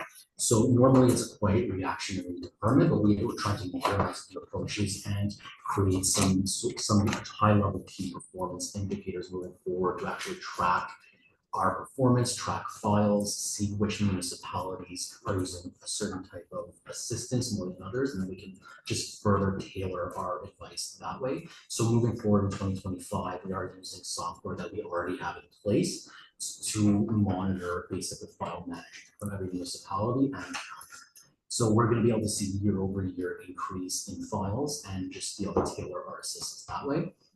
We are implementing a quarterly billing structure just for every single local municipality, just to ensure that every municipality maintains budgetary transparency and keep up to date on that. In terms of communication, I am going to be speaking with each CEO of each municipality minimum twice a year, just to make sure our goals are aligned with any strategic priorities, and I can tailor anything that each municipality may need moving forward. And then just general communication metrics. So the legal department prides itself on moving forward that, well, we currently and moving forward on same email confirmations with county and local municipalities, because we do want to create and maintain just timely file management, while obviously providing high level legal service at a cost efficient approach. So I'll move on to some general pressures that our department faces. So one is just the evolving legislative landscape. It's laws obviously always adjusting, upgrading, updating. So one particular area where we're seeing a lot of change, you may have heard this from other departments, is the Planning Act, Bill 185, the provincial policy statement. So we're keeping up to date with that. And county legal was heavily involved in Ontario Land Tribunal appeals with the county and local municipalities. So we're getting that was on pause temporarily during this little transition department, but that is going to continue to, we're gonna be able to support that as well. So that is just one pressure to keep, we are getting, keeping up with the legislative updates there. And then just the general complexity of municipal issues. Every year over year since I've been here, is the cases are becoming more complex, more timely, more sensitive in responses. If we're no longer in an area where we have the luxury of just responding, taking our time to respond, there are sometimes repercussions of, in terms of litigation or deadlines, appeals. So there is just an increase in complexity there that we are handling. So in terms of opportunities, we are going to be using our software. We have software already fully implemented in the legal department. We're using definitely a part of that right now in terms of more file management. We're going to be using it to the greatest extent possible in terms of just leveraging the data that it has, in terms of keeping track with where files are at, closing files, and just creating trends in each municipality. So we're going to be able to see where each municipality needs the most assistance in different areas. We're going to be using software just to help our departments enhance our service delivery with each municipality. We're going to be dealing with internal training, more internal structured internal training and external training. There's several conferences a year that we're going to continue to maintain and also internal training. We are going to be, every member of our department is going to be well versed in every area of the law, but their individual staff does have strengths in certain areas. So we're going to be tailoring those strengths to certain types of files just to, again, promote efficiency as a cost-effective approach. And then again, just efficiency targets, real-time responsiveness. Really do pride myself on that there will be responses same day and possible same day file closures as well, just in terms of getting the need out to the municipal partner as quick as possible, while obviously doing this effective approach. And then again, like I said, I value the department really does value collaborative communication approach with each CAO across the board, and that includes any other boards, MLPs, the library, Strathroy, Paragon, the lodge. So we're collaboratively meeting with all of them multiple times a year just to make sure all their needs are met. So that's in a nutshell the high level questions, or just jump into Question, Sue? Yeah, through Brian, not really a question, but I think using that software should help to give us some KPIs when we're looking at it for the following year, just to see where you are capacity wise and number of files on it, so I'm happy to see that. Yeah, through Councillor, absolutely, and we want to be able to see the county legal is there to support the county and the local municipalities, and we want to be able to see at the same time trends in files and how many we're getting and from each municipality. So we could just create a better service for you. And we're going to be using it to track file closure as well. So we're going to be able to see how many files come in on a year-to-year basis, how many are getting closed. So we're going to be able to monitor that. And again, some cases take inherently months to complete, and some take hours. So we're just going to be able to monitor the larger files, smaller files, and see how long it's taking to close that. And we'll be able to provide that data moving forward. Yeah, it gives transparency to the department. Absolutely. We actually know that's important, more close an idea of what's going on. Absolutely. So I appreciate that. And that's software that we already have, And through you, that correct. wasn't being used to its potential? Through you, absolutely. We've had this software since 2019, but it provides a wide range of capabilities. It has intensive capabilities. So we are actually counting in immense help in the past couple of months since the fall. I've sat in on some training sessions with our software, the back end software people, and they're teaching us how to use it. Because even in terms of file management, but all the way even to creating invoices and the bills in a professional manner that clearly outlines what work we've done at what cost. And it's going to be, it really is the full package from opening files all the way to closing files and everything in between. So it's just a matter of getting trained on it, and we're using just internal staff. And county IT has been in its help because they're well versed in it on bringing me up to speed, and then I can kind of bring my team up to speed on that. Okay, Michelle. Sometimes there might be an occasion where a municipality might need to bill out that legal cost to another third party. So is there an opportunity to get invoices? I know you're talking about increasing it to every quarter, but even after the file has been completed, is there that opportunity for the municipality to understand what those costs are? And then to the chair through you, absolutely, 100%. Yes, we were actually doing that as we speak as well, and we've already carved that out, because when we do the back end development contracts for all the development across the board, oftentimes in those development agreements, the builder individual is responsible for the costs of the contract, and the municipalities can't wait, to your point, on a quarterly basis to get it. So we're able to in real time pull that invoice, give it to say the treasurer gives it to the builder. So that sequence of handing off the payment gets passed in real time. So yes, they can. Okay, thank you. Any other questions right now? Okay. So I'll move on to the actual budget line items. I'm going to keep this at a high level, and if there's any specific questions on personnel or anything, any specific questions on specific potential specific budget items that we need to consider for business purposes of that. Or a more wholesome explanation. But I will just begin with a higher level overview, and we'll go into maybe line by line. That's all right. So in terms of what I just said on this verbal presentation, the county legal, the files are getting more complex. It's taking more time. It's becoming, there's more files basically, and I was able to pull with the software we have my personal time from 2024 to 2023. The software confirmed that I did approximately 7 more hours of set in 2024 than 2023.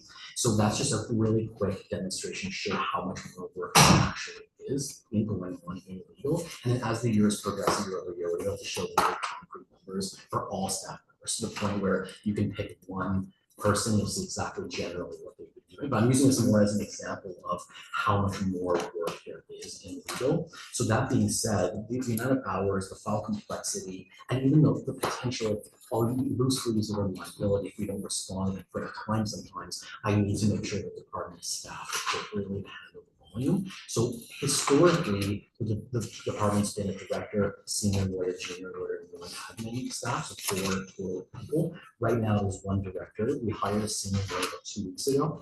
So there's we have an admin, so we have 3.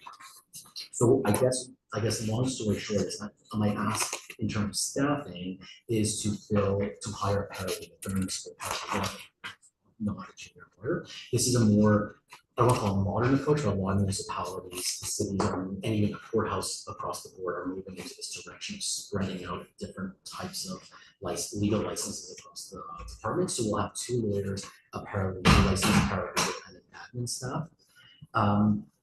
I guess from a very high level, without going into details, and there are details that have to go to close, we had a third lawyer on contract until July. That individual is no longer with us, and we're looking to replace that slot with a permanent paralegal. That's the task there. The paralegal, in terms of, I guess, the benefit is there is a cost savings. They come in at a lower price point on the grid for budgetary purposes. They're versatile. These licensed paralegals can attend court, so they would take the court prosecutions off my plate to a degree. They can do research, they can do drafting, so they are quite versatile position. So I'd be looking to fill that, and again, I'm happy to go into close and answer these specific results. But in terms of, so that would be from staffing, and in terms of line by line, if we want to go there, I apologize. I know the legals lumped into administration, so I think I have the right document. So the first line I have is the education and travel. I'm not sure. There's a total number. Basically, the education and travel on the form I have encompasses all conferences, travel, and meetings, I believe, individual items for a legal department. So I did go through this in quite detail, and I was able to reduce most line items. So in terms of, I guess we'll start here. So in terms of the first one, conventions. So this drop, so conventions for the legal department, this dropped 9% in last year. From 11 to 10,000. There are multiple conventions every year. There is training and development as well, and traveling, but all three of these have, the conventions and training have dropped both 9 and 15% respectively. Since I do have a few staff members, it is really important for legal to attend these conferences to keep up to speed on municipal changes. There's usually two specific legal municipal conferences in Ontario every year, and then one in the States that are more North American range. So in terms of line by line, these did decrease from last year, like I said, but I still obviously need to keep I decreased it enough to afford, I guess, a few members from my department to go to these conferences. We're able to see rough estimates, and I believe we each look at the reviews, which I said is still really important. If we skip to I think number 26 on page. The first line item is supplies. So this drop, I was able to reduce this 27%.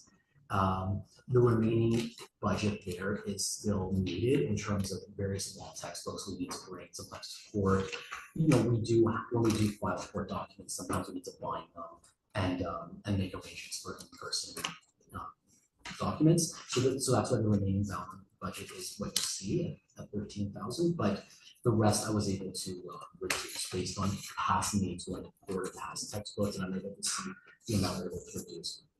Furniture dropped 50%. The offices, there's no changes there. Software actually went up 21%, and that is not the software I was just talking about in terms of file management. That's almost 180 for software. This software that's going up 20%, I believe it's a few $1,000s, is actual case law software. We're able to, in the spirit of efficiency and just time spent, there's software now that gets plugged into official legal databases that will just expedite us finding case law. So for example, what would maybe take a half day of legal research may take half of that. And we start compounding that week over week, month over month, we're saving a ton of time for just a few $1,000s worth of software. So that is the request. That is my one request in the budget there. Line items just to help the department work smarter than it has. Just using technology moving forward. And these are all official case law databases. It's not just a random. It's all been preemptively vetted through IT and then memberships are staying the same. As lawyers, there's fees and insurance and things of that nature that are staying static. It's staying the same. Postage is staying the same, and the phones went up a few dollars. So, and And that's it, I think that concludes the line items, but I'm happy to address any specific questions that you have. Questions? No, not at this time. Must have worded it pretty good. So the paralegal fits into your plan going forward. And you're using what's necessary, okay. And through you, I believe that, I believe it provides a very balanced approach to the department, because we'll have a director, we'll have a senior lawyer, we'll have a paralegal, and the paralegal is licensed to attend basically all levels of work that we deal with on a day-to-day basis, because again, measured in time and efficiency, there's sometimes myself or a senior lawyer will go to court and you're waiting 2-3 hours just to hear a quick thing.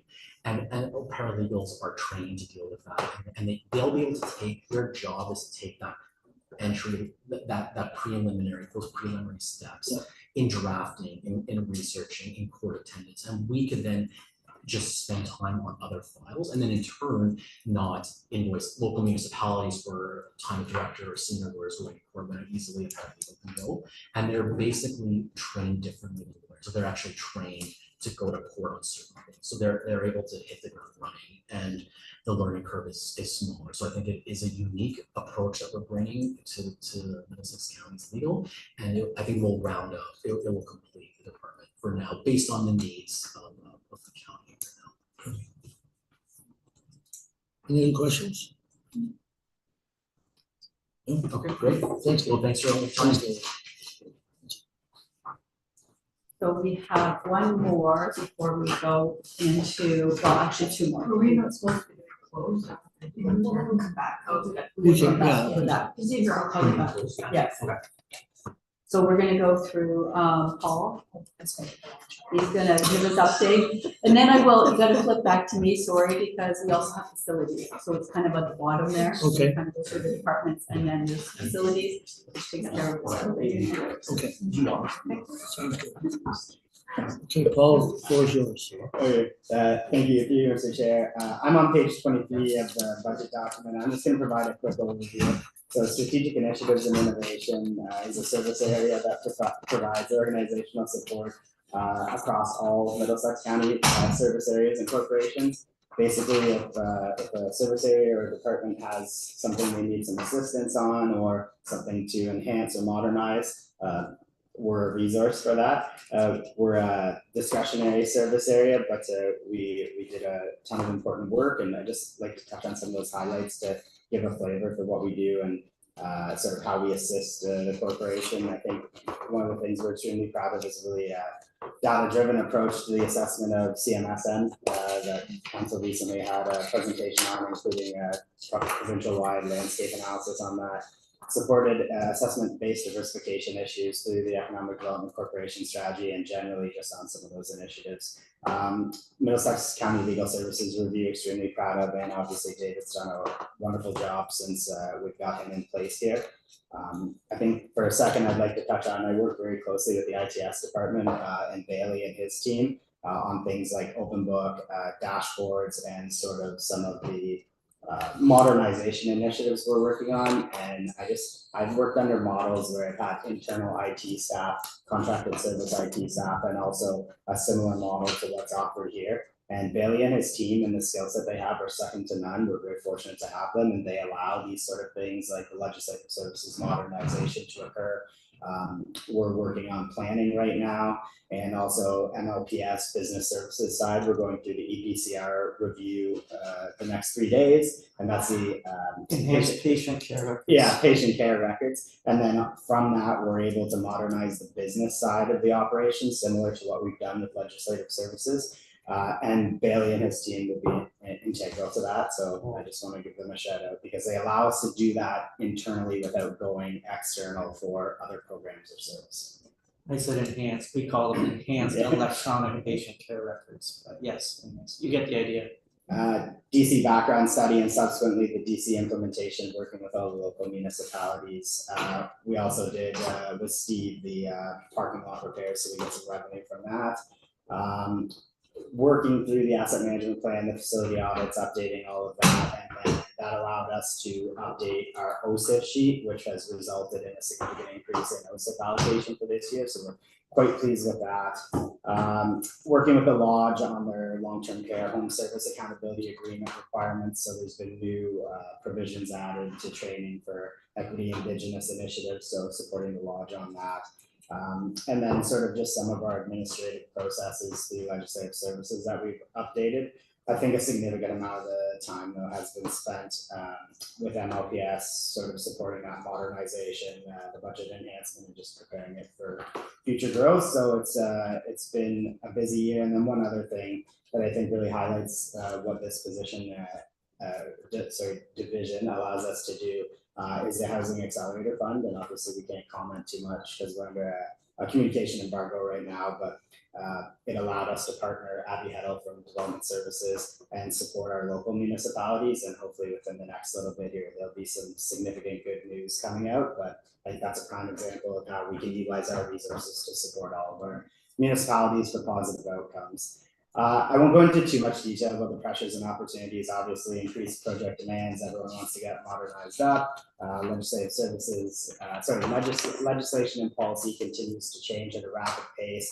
And Marcy touched on it, but Middlesex County is still growing in its information management journey. And we're working on sort of taking those information silos and turning them into usable information across all service areas like we've done with legislative services. Like I said, we're working with MLPs and planning on that right now. Opportunities continues to be advanced data utility and technological integration. So that's really the next steps of what we just talked about there, just using all the information we have at our fingertips in a manipulable way to inform presentations to council and ultimately decision making. And then optimize funding sources. So when you have more information, you can more quickly respond to calls for grants and just generally initiatives to utilize that information, like the OSIF, like the Housing Accelerator Fund. And then just continued targeted support for strategic departmental projects as they come up to assist where possible. My budget is included in the administration budget, and it's really just me. So I'm happy to answer any questions on any of those initiatives or what it looks like going forward. But really, I think the intent is just to give you a quick overview of strategic initiatives. Yeah, just from my perspective, what the role is allowed us to do, I think I recognized a gap a few years ago, and Kathy, I think you and I had a really long conversation about this, where department heads knew a lot about day-to-day operations and what needed to be done, and even new opportunities. Where the gap was in resourcing project management. And so, for example, in let's just take the lodge for example, there may be 14 things where there's special projects for the year that aren't part of the daily grind of operating a nursing home. And Brent would know the details of up and down of operating a nursing home better than any of us. But in terms of managing a project and getting it off the ground and to the end, that would either fall on me or him to try and do that. And where this role of this position's come in and really allowed us, I said to council earlier, Brian, this year, we've accelerated the number of additional projects that we've done, multiplied them massively this year compared to previous years, simply because we have that project management expertise that we can throw at any problem and say, okay, Paul, here's an issue that I want done, and here's what I want it to look like. I get to dream it, work with the department head on what it would look like in the end, in the beginning, the opportunity, and then Paul's there daily to sort of say, okay, this step didn't get taken, why not? Let's go back and look at it.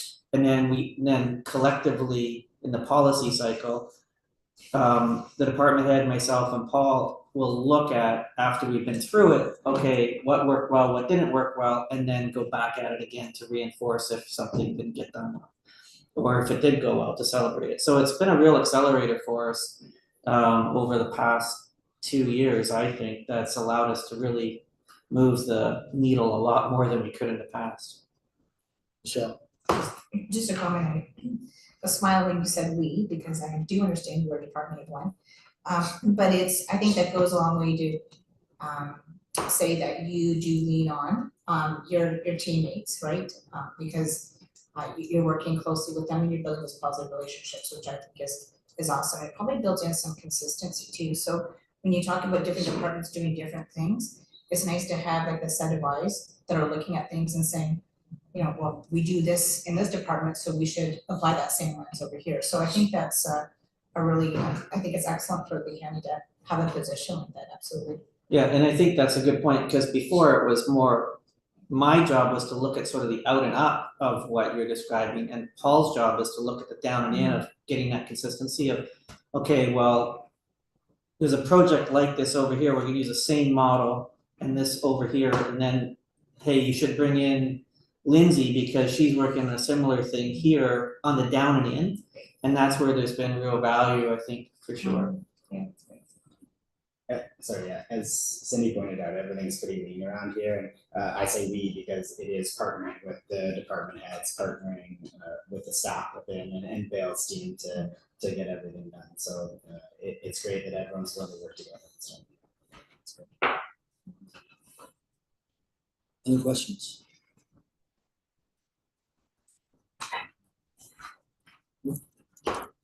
So at this time, that's nothing to add, you're gonna go to facilities, correct? Yes. So, okay, I go ahead, guess sir. Just on this role, did we describe, I didn't see this document, or haven't looked at this document, but did we share how we divide out the costs? Or no, we don't do that on that page? Oh, between what is in his department? No, land ambulance versus the county versus whatever, in terms of those costs. Do we do that, or do we show that in the budget? We just show the total that comes from. Yeah, because you'd have to go to the land ambulance budget to see, and then even that doesn't describe it, but anyways, the goal is to be able to show you in the future how, if it's not in this document, then the goal is in the future to say, okay, what is MLPS supporting of these things? Because there's no question we're using, at MLPS, we're using finance, we're using Marcy. I'm trying to highlight those for you as we've gone through today. And we're using operations, and so then that gets rolled into something that gets billed back to MLPS. Okay. Does that show up in recoveries? Yes, so we do have recoveries. But as a- I just, maybe just not, I don't know, I'm asking a question now, I'm not saying something. I'm just trying to ask a question, but I mean, maybe not as detailed though, like of legislative services or whatever, it's just a big number, right? Yes, but I kind of went through it, but I can go through it No, I'm not asking again, to. because we might have to have another discussion, because right now it supports Treasury Department, it supports Human Resources. We did put a little bit in there this year for revenue for legal services, because we found that we kind of went in the past and said, have you supported legal? Or so has legal services supported land ambulance? And the answer was yes, and I said, well, then we should have some revenue coming in there. And then it does support some of the CAO, that's it, those are the costs. You show me the list and we'll have another Yes. discussion, because definitely we have in the budget, the COO function. And so that's where we can talk about all that, but you show me your list and Okay. then we'll talk about it. Okay, so I put in there what I historically put in my area and what I seen as line items in the land ambulance budget. But if there's other revenue that we can get for the county based on support or shared services, I think that would be wonderful, and I definitely would come back to the council with those items, so most definitely. I will go into just very high level, because I don't want to exclude my boss, because he's here. The CAO salary and expenditures are also in this budget. The only item in there that would be any different than previous years would just be in the salaries, and that's just the increase of the non-union increase, which we have standard across the board, and then of course impacts from the compensation review. Otherwise, the expenditures stayed the same as what they were in the previous year. You did take it down though for the additional benefits, right? Correct, they did. Yeah. Yes. So just to be clear on that point, there's a component of my contract that's dropping, I'd say substantially, but anyways, in the contract, it just, Let's just say about approximately 20,000. there you go. That's good. Okay. And then again, there's a recovery on that from MLPS Correct. that comes back into the whole thing because, It's part of that recovery. yes. Yes, again, the recovery, I'll remind everyone, again, the recovery is for the Treasury Department. We do everything for like the accounts receivable, accounts payable, we do the payroll. We have a financial analyst that supports. We also have human resources where we have some dedicated staff that support land ambulance. And then this year, we also added a little bit of revenue for legal services, because if they provide legal services to land ambulance, we should get some money back. So we really looked at those main shared services, and that's where we get revenue from. And of course, some of the CAO to support land ambulance as well. That's historically what we've done, and we just continued on. And we So can the talk ones that I about, have reconciled to what's in land ambulance. we'll talk about that number two, Cindy and I'll talk about that number two over the next couple of days, because it's, you know, Brian, it's getting to be more, So integrate, yeah, there's so Yes. much. we're tapering more that way than this way, is what I'm trying to say. Yeah, we definitely So can come we'll, back. we'll figure that number out in more detail, Cindy, over the next couple of As days. a finance person, if you have some more money, I'm very excited. Very excited to give it back to you guys. So I just wanted to include that one, because we had talked with the CIO. And then the last piece of this budget too includes the facilities department. So as you can see there, there's a salary, and again, the salaries is only that non-union increase, and of course, any impacts from that compensation review that was done in 2024 that carries over. And then you will also see we have like truck maintenance, we have building maintenance, we have insurance, utilities. So kind of looked at where we were with our billing, what I've seen as expenditures. So any small modifications is based on actual. I know you guys see the year-to-date actual, but we currently are running all of the November for every single department. So I'm looking at some of those as well. So I'm pretty comfortable with the amounts that are in there. And then the last one, of course, is the property rental. And we had to put that in a couple of years ago because we have to pay tax here as we rent the space for the county. When we go to the new building, we will apply to be tax exempt again, but right now we can't do that because we don't own the building, so. And then the last couple things is impact. This is an example where I said if I don't have a new invoice, I just put in last year, so we may see a slight increase to that. And then, of course, the community transportation, where I talked about the revenue and the expenditures net out, because at this time, I'm not anticipating a municipal contribution to community transit. I'm gonna try everything I can to make sure we don't have one, including looking at gas tax, if we decide to go down any of those routes in the future. That kind of pulls all of that together. I have a question with that, with the gas tax. Would you recommend that? I mean, I have some concerns with using gas tax for that, but that's my own. Well, to be clear, it is a transit gas tax, which is very different. It's an add-on? Yes. Is it an add-on to an existing? Yes, it's a different gas Okay. tax. Stream. Yes, yes. All right, Different but it's an stream. add-on, okay. Yes, it is. So yes, I wouldn't be going into the gas tax that supports our transportation Okay. department, because I do realize we already have a lot of pressures on that area, so, yes. So So but this it's is gonna over have to above. come back with a very fulsome discussion with council on community transit Sure. and the next steps that we want to take. So that wraps up kind of the administration portion of the budget. And I believe now you have seen all pieces of the budget. And we will next, if we can take like maybe, oh, I think we can do that at the very end. Okay. So perhaps so we can receive those presentations for information. Okay, And then you mover for that? Michelle, seconded by Ina, in favor? Carried. and then if we want to do reserve funds. Yes. Now, is there any chance we could just do a recess for a couple minutes? What are we doing next? Sorry, I missed Oh, it. just reserves and reserve funds. We Oh, just yeah. need to get the Because I wanna list of have those. a time for general questions Yes. too, right? Yeah, yeah, And next steps. that would be, yeah, we'll do that before we go in camera. No, we'll do that, we'll have that opportunity to It's go only 10 to with 11. general questions and everything. So yeah, let's just, need a motion to take a short recess. Sue, Michelle, all in favor? Carried. Okay. When will we come back, just for our people on stream? 15 minutes. 11:05. So we will come back at 11:05.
reserve.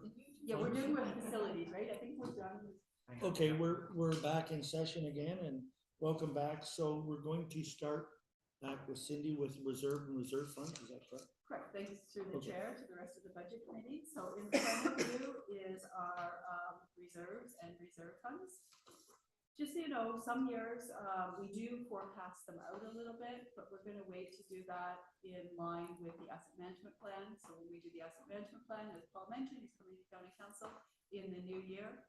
And then we'll start to be able to forecast those out a little bit more, but they will definitely change after we see that plan. So if you look, you can see the 2024 projected, what that looks like, and the 2025 projected reserve funds. So we have, I'll just kind of go through, there's a few, there's the working capital one. We also have one for insurance. We have the big one that we talk a lot about here, which is tax rate stabilization. We also have workman's compensation.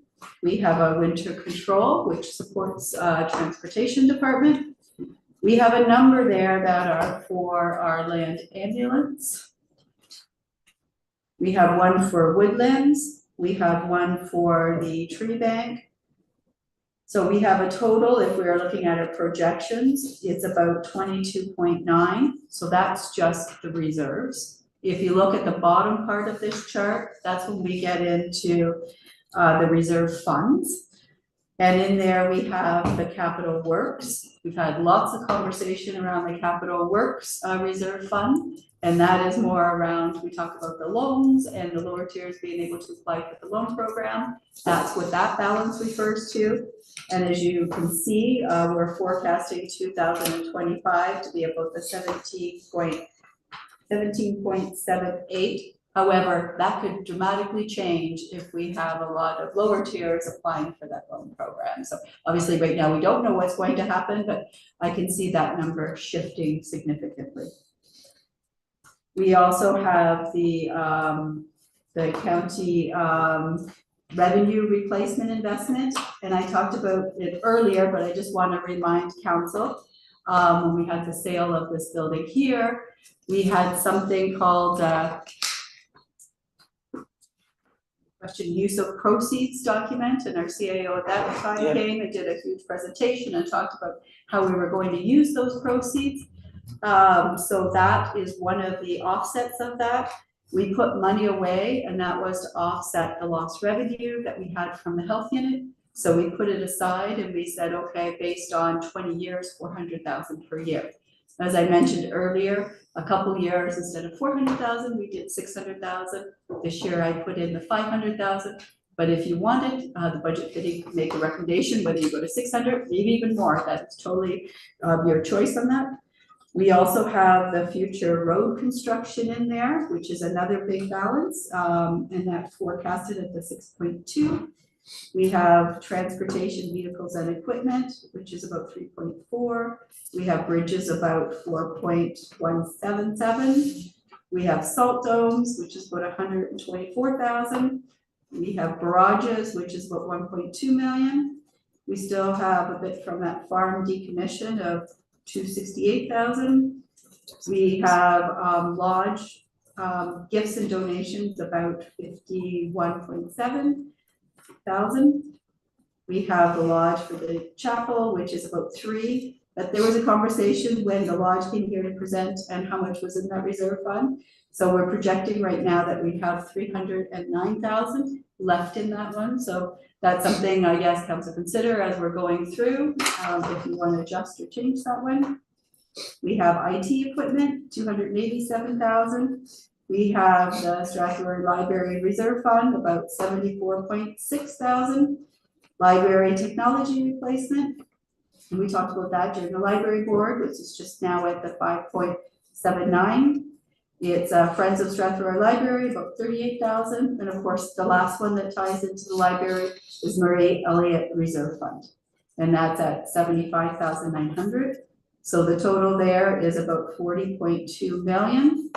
And then of course we have to also show the gas tax, and we have that sitting there, and that's at the 5.361. So we, those are our reserves and our reserve funds. Sue, Can you speak to the Friends of Stratford Library as well as the Murray Elliott Reserve Fund? What are those and how long they've been around? Sure, I think during the, I know you're asking me, I'm maybe gonna refer back to the CIO, but, Your husband was the chair for the first one of the library board when that happened. So that's been around a long, long time.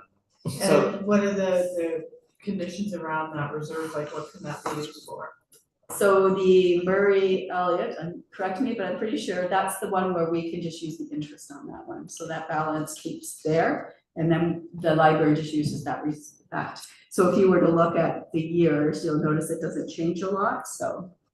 And the Friends of the Strathroy Library, just from history, the library, back when Dave was chair of the library board, Strathroy had its own library board, and there was a fund already established there, and one of the conditions of them coming into the county was that fund would be used, but only for the Strathroy Library, and that's where that got to.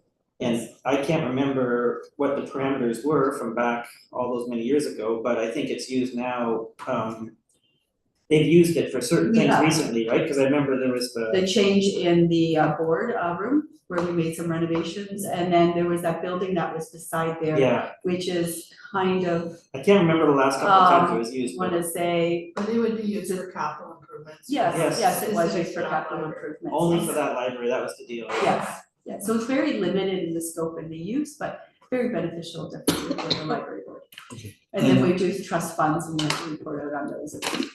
And while we're on the topic, thank you, Chair, through you to Cindy, Library Technology Replacement Fund. Yes. Is this just going to sort of grow till it hits something again, or is it going to disappear, or how does that one work? Well, when Lindsay came, she mentioned she did ask for it. It was fairly new, and she put money aside, and then last year they really drained it down a little bit, so they haven't anticipated that they're going to increase it, but it is a good question, because I think it ensures stability of expenditures over a period of time, but she does have a reserve fund, but this year she didn't ask for a large amount to go back in it, so she didn't ask for it to be replenished. So that would be self-funded as opposed to, or No, people she can would have to come contribute as well? back to the budget committee and ask for more money to be put back in the reserve fund. Okay, got it, Yes. thank you very Did much. we, That would have to be an ask. last year, Chris, did we pull from the wind farm one? Yeah. 'Cause I thought. We did, didn't we? We did. We did, Yeah, that's why there's not a lot in there. yeah. The only other comment that I will make is because I kind of blushed over it, but is development charges. So as part of our development charge bylaw, we need to put into reserve funds. So we have them sitting there, development charges. And there's the one that services related to highways, and the second one is development charges, growth studies. So I do want to make a comment on that because that's part of the discussion that we had when we had transportation and coming forward about the revenue we expect to get from the DCs in 2025. Again, we're just starting the process, starting January 2025. So you will see that I don't have a balance in there, is because we're anticipating to use all of the revenue that we get to offset the transportation, where you're seeing that transfer, like a revenue, the transfer from reserves. And we've talked about self-funding, so since it's short-term in nature, we're planning to fund that, if you want to say it, as a negative reserve from one of the reserves account, and I'm going to recommend to you the tax rate stabilization, because I think that makes more sense. If you look at the definition and the criteria around that reserve fund, which is what you have to do, it does fit what we're looking for. So again, it's not like I'm saying take the money out of that reserve fund and we won't be able to put it back.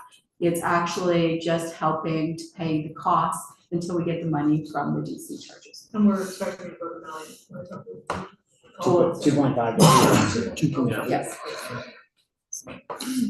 And just to be, just so I'm clear, the major project, like the DCs is the roundabout, right? Is that what was, which, no?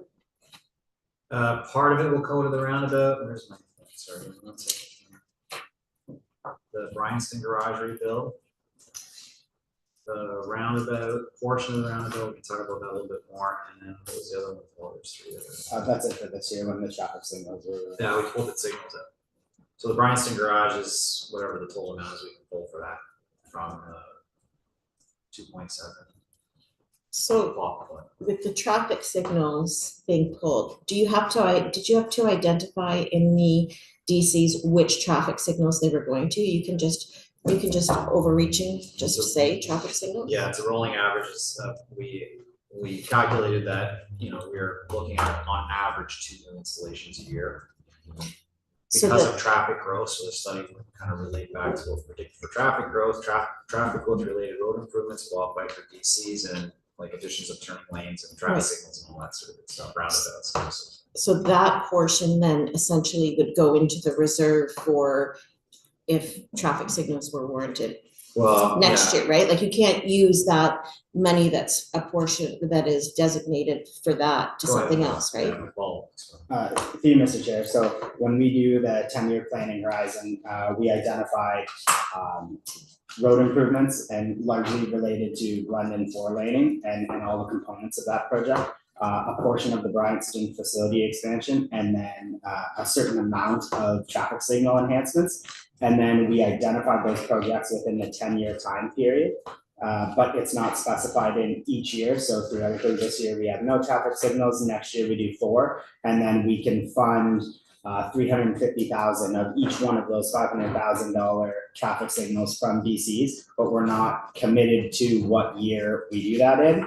Same with the Glendon project. It's just if you take the total capital of all those growth-related projects, there's a percentage of that that's DC eligible over the timeline. And we just have to allocate each year, we put that project forward. Okay, so that's what I'm getting at. So you have $100, 10% of it is allocated to traffic signal enhancements. Mhm. You don't spend it, it's not earmarked for a project in 2025. That money then you can't use for another project.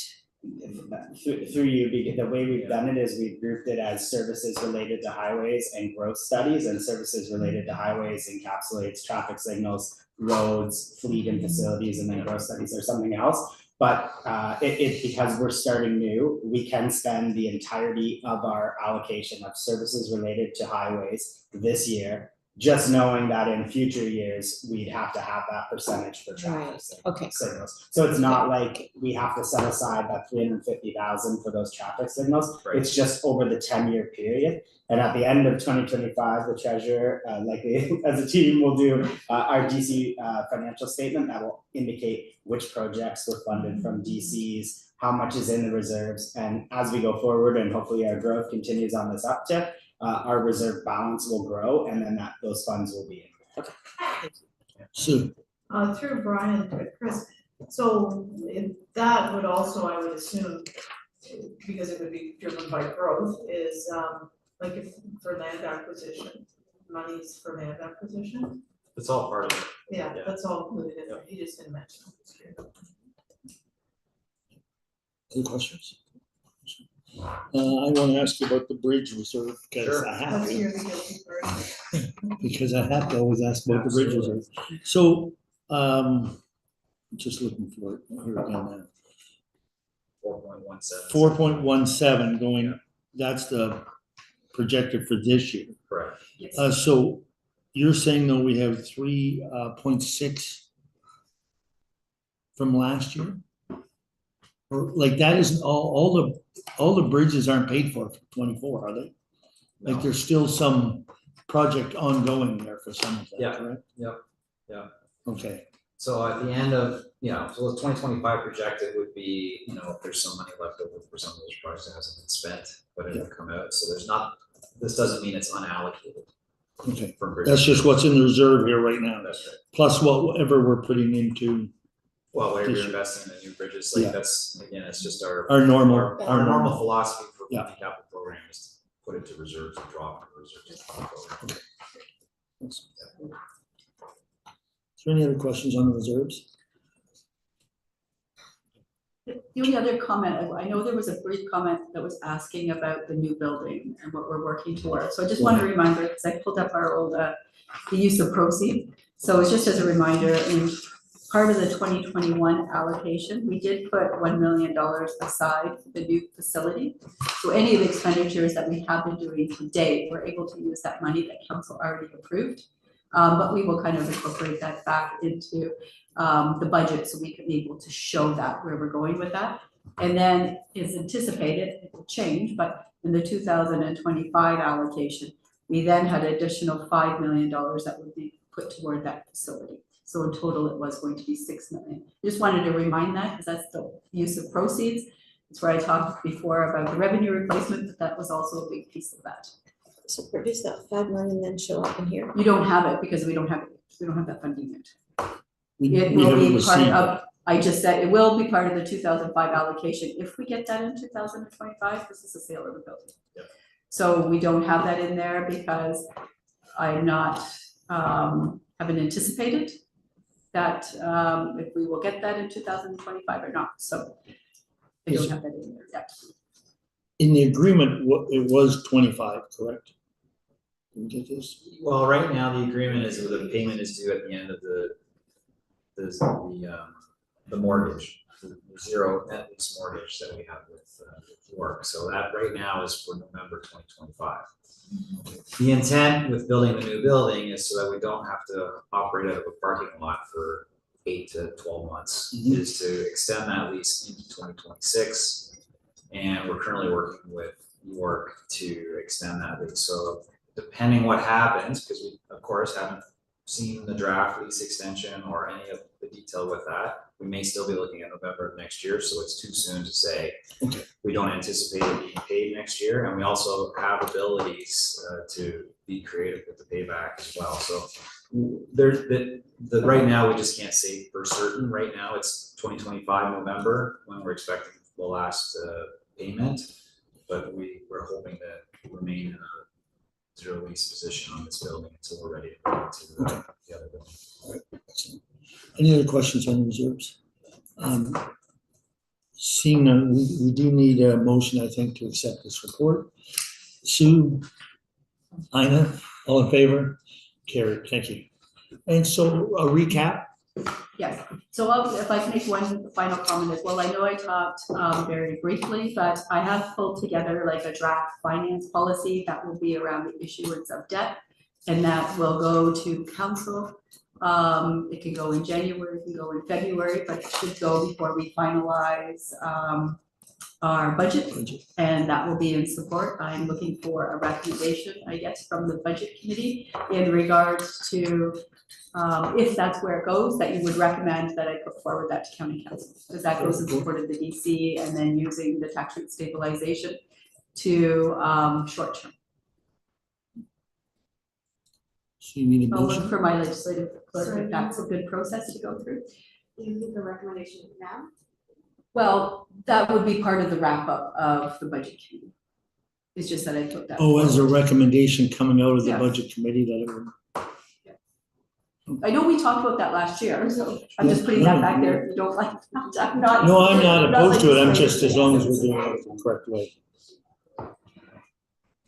Okay, we can come back to that then. Okay, so Yeah. that's what I was gonna say. So basically, general questions, just from what we've talked about here. I mean, if we need to go and close, that's different questions, but go ahead, Michelle. And I apologize because I missed your first budget meeting. And there's some discussion about MLPs, so I had some questions. Yep. I sent them to Bill, so the first, it's just that reporting relationship. I just wanna make sure that I understand what the relationship is there, because I think around the horseshoe, I think different people have different views on what that reporting relationship is. Yeah, it might be a good opportunity now to just go backwards a little bit and then get to your answer. Right. So, because it has changed over time. So, the really big high level thing to remember is at the highest level, that legislatively, county council is responsible for the financial decision-making at the highest level around costs for land engines. And so legislatively, finance at the highest level is something. Before, if you waterfall down from the finance, we'll get back to the finance piece in a second, but if you waterfall down before what happened as well is county council had a role and a responsibility for certain aspects of operations, because you had, your chief was an employee of the council. I was an employee of the council, and so that's the way all of that works. Then what happened more recently is the board got responsible for everything but the final financial decision making, and now I'm in my role as CEO of MLPS, report to the board, and the director of paramedic services reports to me and the board.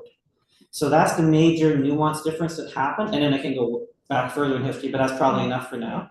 So from that foundation, this county council, has the ultimate decision making over what is spent on land ambulance, and then finance divides that out to the different, once that budget is established and agreed to, that's the ultimate decision making power that county council still has. So it's kind of a nice tool, because if there's something going on you don't like, you can say, well, county council just not gonna fund that. You don't like that there's 12 new ambulances or this many more paramedics or whatever, you could say, no, I'm not gonna, it's always sort of that financial lever.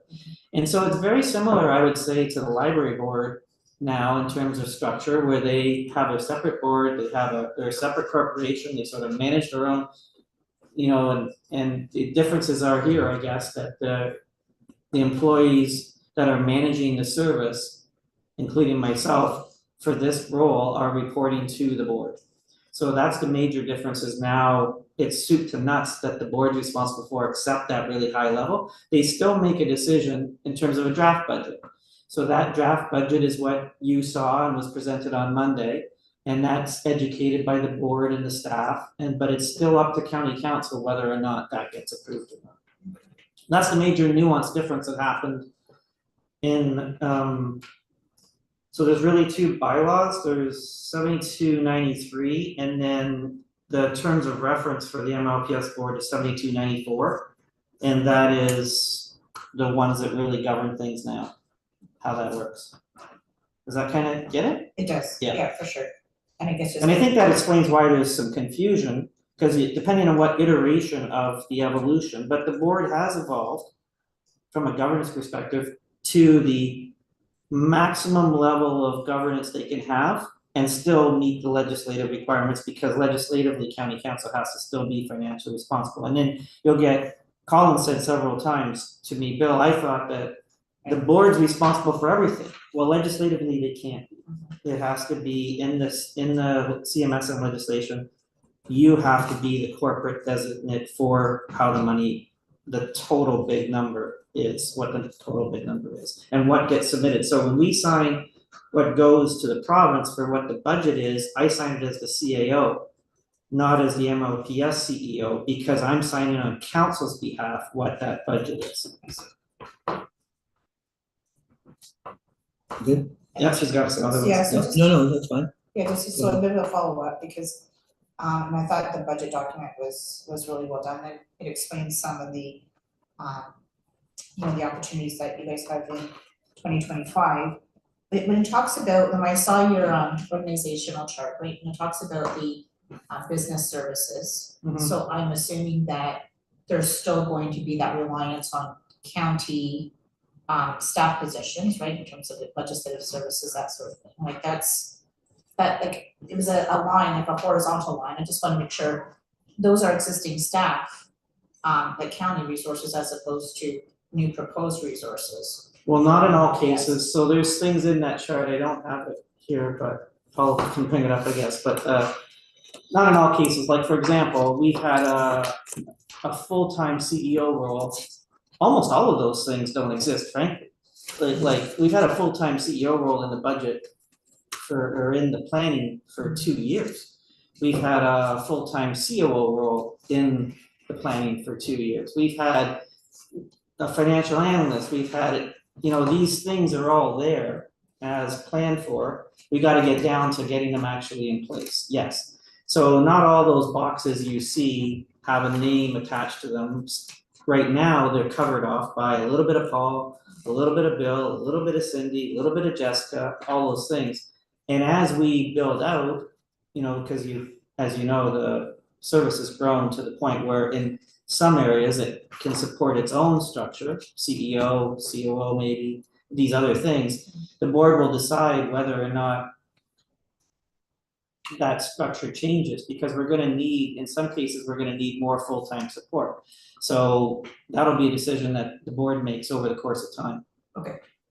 But yes, so going back, just quickly on that one, going back in time, we really had, my role was completely different up until very recently, I would say, with over the course of the last year, in terms of oversight. It was more a chair role, where you're more as a political role, as, you know, a political / admin role, where I'm trusting but verifying. That's really what the role was. And all of the administration business was tied into that chief's role. And what we've done is we said, no, there should be a real political oversight that is represented, and so that's now Brian's role as chair, where there's that connection back to county council. And then we took the roles, all the responsibilities, and divided them into business services and into operational services, but basically paramedic services on this side. So now we have a CEO role, and we have a director of paramedic services role, and then a board chair, which again is the evolution of governance to its highest form. Because now we're paying people to be really responsible for these lines that they're best at. And Adam's not trying to do business services, and I'm not trying to do paramedic services. We're doing what we're best at. And Brian's doing what he's best at, and the board's doing what they're best at in terms of that oversight. So it's the ultimate maturation of that governance administrative model corporately. Well, that helps, so any new, I guess, staff, that would be identified as part of the 2026 budget.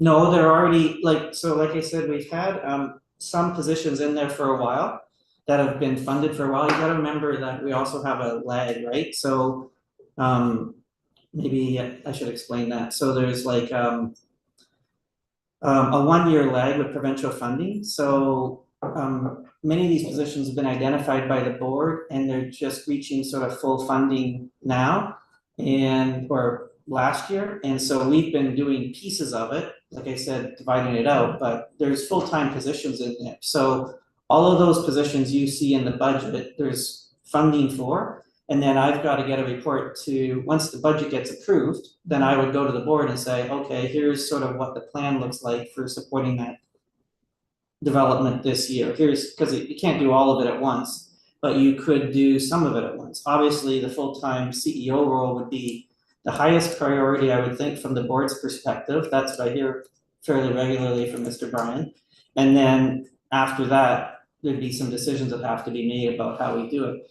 What we're finding is that it doesn't matter who does the work, in terms of whether we're taking from, I'll go to IT, for example. Like if we have generalists in an area in IT in the old days, well, you were with me when we were talking about this, but you know, you can have all these generalists, but we're big enough now at MLPs that you need those specialists, and whether that comes in the form of a shared person or its own person, I don't know yet, but we're so big now that you need those specialists in those areas. It's gonna be harder to be a generalist.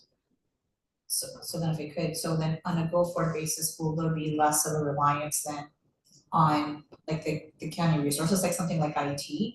I'm No. just trying to, that'll Like always be there. IT, for example, no, but maybe in other areas, like if we have a full-time COO, then there'd be less reliance on Paul's thing. And if there's a full-time CEO, then there'd be less reliance on me in the CAO role. So it just depends. Like, and I think it's gonna be an evolution, because we're still growing, we're still seeing this need.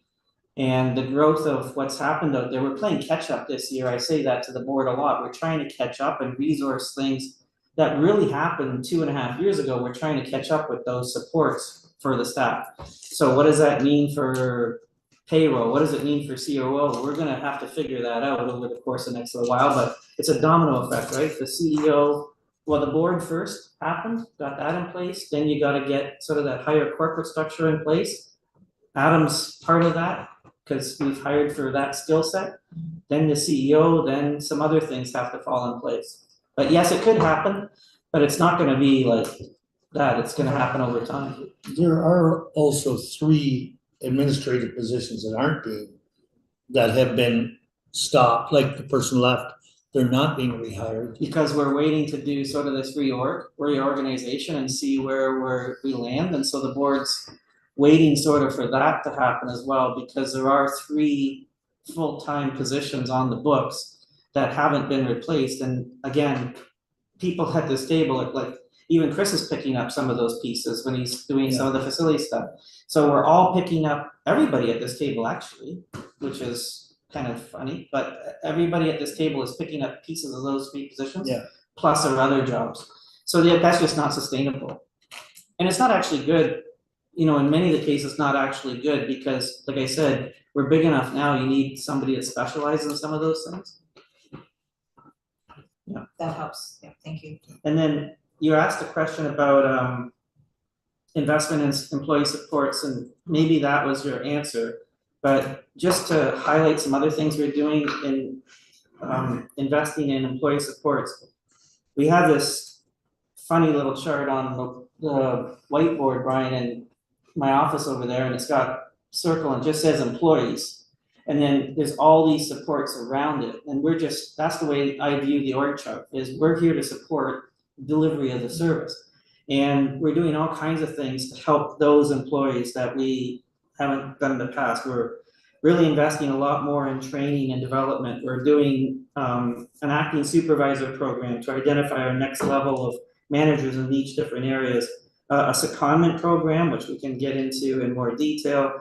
The advanced care paramedic training program that we're doing the community paramedicine training program, which we're going to talk more about.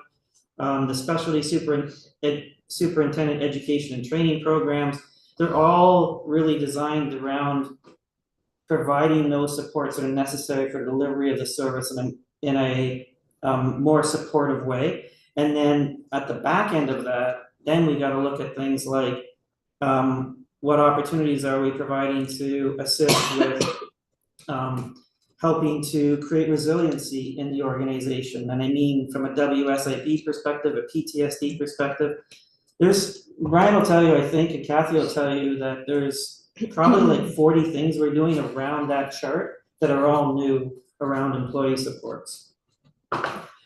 And I think we have to do a better job, sorry Brian, but we have to do a better job of, right now, that just got to the board in the last 3 months because it's all in the budget to be part of, and we are catching up.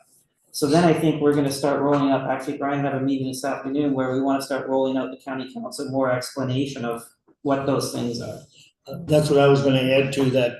I wanna see more come to the board from programming and what's happening and all those type of things. I wanna see, I shouldn't say to the board, I mean to council, to county council, more reports and more things like that. I think that's a good idea. I do too, because there's so much good stuff going on. We also talked to, sorry Anna. No, go ahead. We also talk to the union, or I do, fairly regularly too, and we're starting to think about how we can communicate out some of these messages to the union. I'll tell you, one of the biggest challenges I have is communication, because there aren't formal, well-executed communication channels to the employees. They don't all have the email and the phone and everything else like you would here. And so the union's been very supportive of all the things we're working on, like really supportive, and I thank them for it. And we're gonna start doing some little like TikTok sized videos about, hey, did you know we're doing the HEART program? What does this mean for you? And with the union, because they're a great community, they have communication channels that we don't have, so we're using those as well. So those things we can share with the board, or with the council. With council. Yeah, and I find it interesting, the different programs where you're partnering with the university, right, and that's not. Yeah, that's a pretty cool program. Yeah. Yes, I know. So the question I had was the rapid response and the 2 new programs that have just, when London got picked to do those, is the pot of money that's coming from the Ministry of Health and the Ministry of Long-Term Care, are those partly funding like any of the training, or do you have to develop all that yourself, or is that up to each of the participant groups and then they're going to I don't know, pull in the data and figure out which ones are best, or? They're both How's that different a working? little bit, so maybe we'll divide them up into two, but the CP, I think Yeah, they you're could be talking, different, I just you're want. talking about CPLTC plus. Yeah. And that's one ministry, and then Yes, rapid as response I unit is a said, different ministry. long-term care and. Yeah, oh, yeah, okay, yeah, so go ahead, Paul. Through you, so within those funding transfer payment agreements, there's specification of what amount of expense can be utilized for administration, for training, and actually program delivery. And then just as part of the ongoing resiliency, some of those training programs are like multifunctional, so they train across all those funding program areas, so it's a combination of both. But the team and then Cindy's finance team are always working to maximize those funding envelopes similar to long-term care. But what And is we're, that going across to, what is it, seven units are doing the one program, like 7 geographies are doing the one like, CPLTC plus. does everybody get Yeah. the amount then that they need to train their crew, like? We don't know. It's okay, I'll I find wouldn't wanna speak to any of the other ones, but I would say that, you know, when they give that overall funding envelope, Yeah. that the, like our land ambulance services versus one of those other 6, I would, with a great degree of certainty, say that the breakdown of percent of revenue that can be allocated to administration versus training is standard across the board. But the packages aren't developed, I don't think they're equal, and we, like, that, if that's your question, are they equal? Yeah. No, and in fact, I would say in one particular area, I think we were disadvantaged by being first in from a funding perspective, and then what we do is go back, in fact, we actively did this just about a month and a half ago and said, hey, what's Elgin getting for this, and what's Dufferin getting for this, and then go back to the ministry and go, wait a second, we were first out of the gate with this, we've done some amazing things with this particular program, let's make sure we are on a level playing field going forward. Because sometimes new funding comes available and then they don't circle back with us to say, hey, Bill, do you want some more? But the other thing too that's really important to point out is we want specialty programs to be specialty programs, so that's heart, rapid response, CPLTC plus, community paramedicine, and I can't talk about it yet, but I'm trying to get some stuff where we even divide out community paramedicine, neonatal's another one. There's a lot of these, we want them to be special programs, not just the same old. And so the people that are going there now understand that we're willing to train them with specialized training and give them specialized tools, so they do rise above the 911 calls in a different way and have a new opportunity. And that has helped with culture, that's helped with service, that's helped with every different kind of thing. And so that's a lot of what we're trying to do with this funding. And I said to the board, even if we, you know, God forbid, even if we didn't get CP funding going forward, this is something I could make a very easy KPI, return on investment argument to both the city and the county about, you should go out there, provide specialized training. We found specialized training for CP and fund this because it'll save you money in the long run. So all these things we're talking about are actually saving people. The rapid response program, if Adam was here, he would tell you that doesn't cost us, that saves us money, and here's how. Well, it does cost us in one way, No, because we're but- gonna have more people at Survivor Day. Yeah. Yeah. But We're it's talking really, about I have to say to that, if I may, that I had the opportunity to speak with one of the paramedics who are on the have answered in the rapid response, and it's pretty exciting stuff, good stuff. Michelle also had questions about modernizing facilities. Yeah. So one of the big, I spent a lot of time, this sounds really weird, but I spent a lot of time in the parking lot talking at shift change to employees. You gotta remember, we have logistics, and we have all these other different programs, and then we have 911 paramedics. And so there's different things that are important to each of them. But I can tell you that across the board, the inconsistency of quality of our facilities was one of them. And so modernizing 340 Waterloo and making that a CP, a community paramedicine hub, that is getting rave reviews, because that is now something, it shouldn't be getting rave reviews in all my jobs, because from the county's perspective, we're investing in a building that you own at the county council that is gonna just continue to be an appreciating asset that is gonna, I think, ultimately pay massive dividends to the county, you know, long after we're all gone. But it's quite an investment there that county council's made. But then on the CP side, what a showcase for everything that CP is, being in a downtown site, being all in the same spot, and so that's fantastic. But we had a lot of trouble with that station, I would say, from a crew perspective, and then also Trossachs. And so we've invested heavily in both of those facilities over the coming year to sort of raise their standard up, but so Chris can talk more about the capital investments there, but those are all, the funding for that's all gonna come out of lease improvements. So that'll be something that we can do there. Then the next thing I have to do is look at Glencoe, because I think that would be third on my list, Brian, is Glencoe.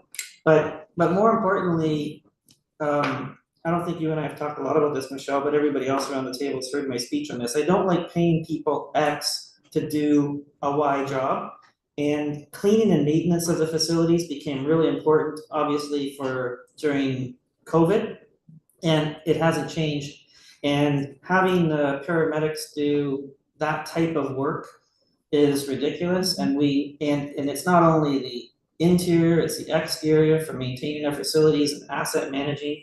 So part of the plan for next year is to get in place supports for those facilities through logistics that make sure that our assets are being maintained properly and provide the proper level of service, and that's a culture piece as well. So we're pretty excited about all of those, and really the money for the Waterloo is coming from the county's rent that they're charging, and that's being reinvested, a portion that's being reinvested back in. And I mentioned Trossachs is coming from leasehold improvements, and we're still working on that, but we have a plan, we have a really good plan for what that's gonna look like. And then you asked a question about the budget document, so Yeah, Yeah. well, and I see in the binder, I didn't take a look at the very few page, like the very first pages, because I got here a little bit later, but, so it does kind of mimic that, so it mimics. this budget document kind of mimics the MLPs budget document. Yeah, Just- but I think that there's pieces missing, obviously, that are at the, like, this is a higher level presentation, there's some things that aren't here, and there's some things that aren't here, but they're all things that the county council can see, it's just some things aren't here and aren't out for public, because we went in camera to discuss some of those things I see. at the board. Yep. And then finally, I guess we talked about business services. You covered everything. Right, and I'm not sure, Paul, how much difference there is between what went to county council. There's not a lot of difference between what went to county council and what went to the board, other than, Chris just didn't say, this might be like, there's a little bit more information in this. This was the one that went to the board. I don't know what, I guess I don't know what you got. But this is like Oh, all you got the, like all like the background or everything. So this might be a good one for you guys to get. Did you wanna speak to that? it's linked, yeah. Paul's shaking. The Paper. version, so if you go to the online version, it links to that. Yes. Okay, just a second, Paul, go ahead. Sorry, through you. The linked budget online, absolutely, it's the full document. The version that went to the MLPs Authority Board has 10 additional pages and is line by line for every single line within the MLPs budget. And the reason why that's not included in the public facing document is because labor relations and rules. Yeah. Specifically, we're going into collective agreement negotiations. Yeah, so that's a nicer way of saying all the stuff we said, I guess. I knew you were More gonna get into concise. those 10 extra pages. It's like the 20 minutes it's So missing. they got the link online, it's just not in the paper for this process, yeah. Through you and on behalf of Mercy, yeah. So instead of, reproducing this in a different manner, the Middlesex County budget document contains a link to the MLPs budget document, which has been online since October, and that entire document remains on. Is there anything else in that? Other questions? General questions about just where that's we. Can I just circle back to one of Okay. Michelle's questions, because I think, I just wanna make sure I was clear on it, and Paul, you jump in if I say anything that you disagree with, but we're planning on, even with the sort of redesign, I have to sit down and like this, I just look at the org chart that you were talking about now, even with that, I have to sit down and take all the positions and look at everything, sit down at a table, and I've already kind of half done it with Brian and Kathy and the board, but I need to look at all of that and represent it. But I don't think that's going to impact upon the number that Cindy has in the budget of supporting county services in 2025. It might in some way either up or down in 2026, likely. But I gotta sit down and do that with the board and then make some longer term decisions about what it means, but I don't think I'm not seeing anything in this chart that's gonna impact upon that number that you have. But that org right now is gonna change. Right. Yeah. That's not, It's gonna have to change because we have to sit down at the board, look at our budget and then see where we're going with the full org chart across the board for all the management positions. But generally, our management positions are, and I gotta be careful when I say this because Paul jumps on me a little bit, but generally our senior management positions that aren't supervisors are down. Did I say that correctly? Because I think in our number here, he doesn't like it because in our number here, it says management and it's up, because that includes all the superintendents too. I was gonna say, yeah, the supervisors, superintendents are listed in the management. Right, and then we're still short a couple of positions that aren't resourced, but need to be resourced over the next little while, and that'll be all part of what we look at with the board this time. That screen too loud, so I must have got half. I didn't see an eye roll anyways. No. Okay, other questions, either MLPS or, go ahead, Cindy. Well, I can wait if you have other questions, but I thought we would kind of, before we go into our next break, I still want to remind Marcy, are we gonna go into closed or not closed? Okay, so I will just do like I provided the budget committee, through the chair of the budget committee, I provided the budget committee recap, budget recap. So that is a summary again. Sorry, I printed it at home, so I don't have that much paper. So it kind of is a good snapshot of all of the budgets as they have been presented to date. So again, as a reminder, if you're looking at that budget recap, it shows the total gross expenditures, that's on the far left-hand side. It shows the operating budget, it shows a breakdown of the capital budget, and then the very right is what I call the net taxation requirement.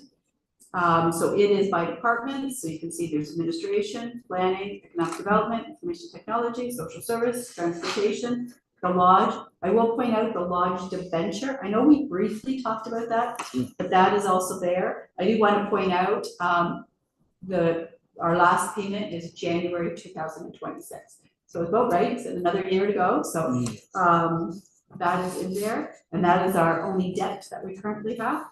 And we also have land ambulance, we have the library, the health units in there. We also have the those business cases, that was the first year that we had business cases. And then, of course, there's the Ontario Municipal Partnership Fund, which is the 225,900. And we talked about that during the council meeting, that decline that we've had, continually had at the county level. So if you take a look at the very bottom, you see your taxation requirement before growth, it is at that 12.16. If we add in the growth, which is still an estimation, but it's about 740,000, that takes our new tax requirement to the 10.68. So I will point out that's still a very high number. I realize that. I think the next phase is what we have to talk about is direction from the budget committee around next steps. Where do we want to go? What do we want to look at in order to, if you're happy with that rate, or if you have some suggestions for staff like myself and others to go back, relook at some stuff, present you again with some information, have some of the department heads come back and have a conversation. So we can talk a little bit about that this afternoon, about next steps and approach. And then, as I said at the last meeting, I think it would be a great idea if we're talking about mid-January, we get together again as a committee and kind of work through some of that to kind of come to where we want to go. February is when we go, February 11th is when we go back to County Council with a budget presentation. So we need to be prepared for that.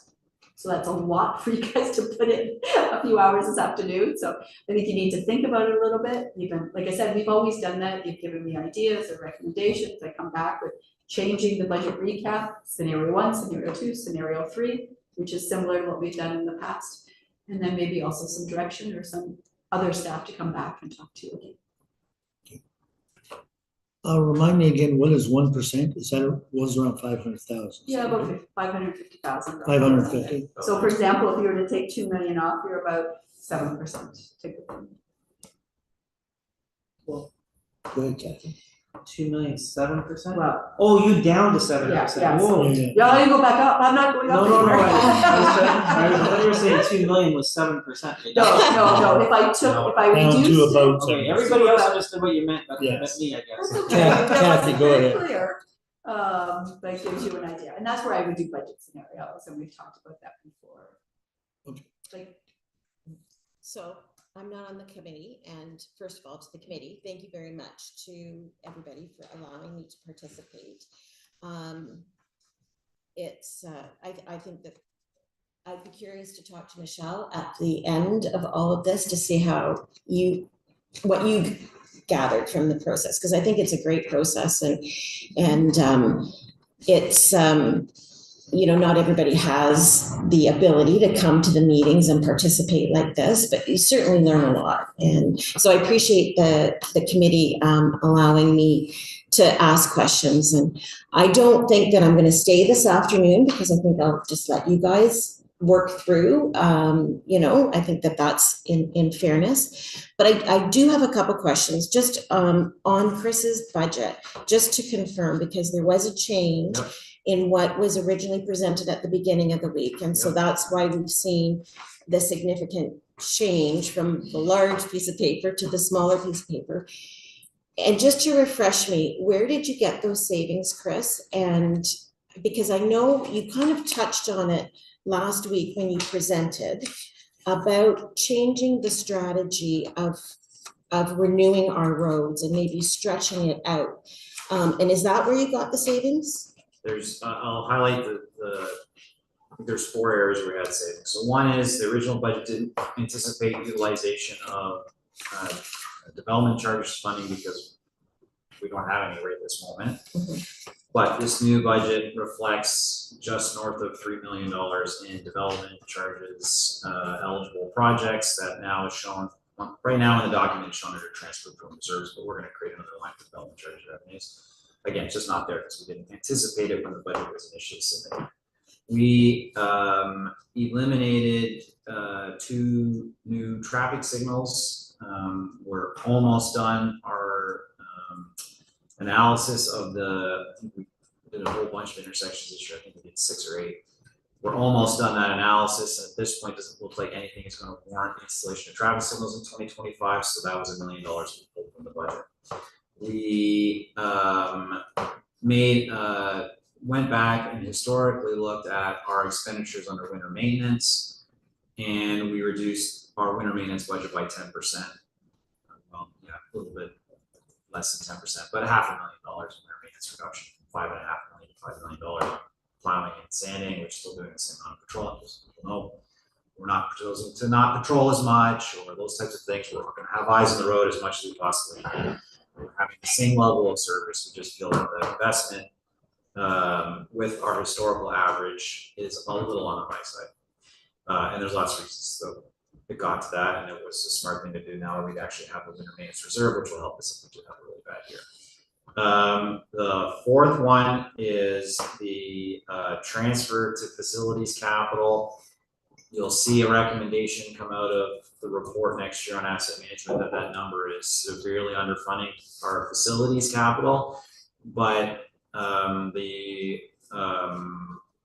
feel it's fair without having the full report in front of us, because we are a little bit behind getting that report in front of council for review. We brought that back down to $200,000 from $795,000. The budget also already proposed a road renewal rate that's lower than what we're going to recommend in the asset management program, and our future 5-year capital program that's going to come to council after the asset management plan is approved. The renewal rate right now with the proposed deferral of the Park Hill Drive project means that on average, Middlesex County Road will see rehabilitation once every 23 years. That's a 5-year lag from what we were originally proposed, which was once every 18 years. And the asset management plan is predicated on once every 20 years. So this is even behind what we're anticipating to see come out of our asset management study. So we are looking at a reduction in that rate.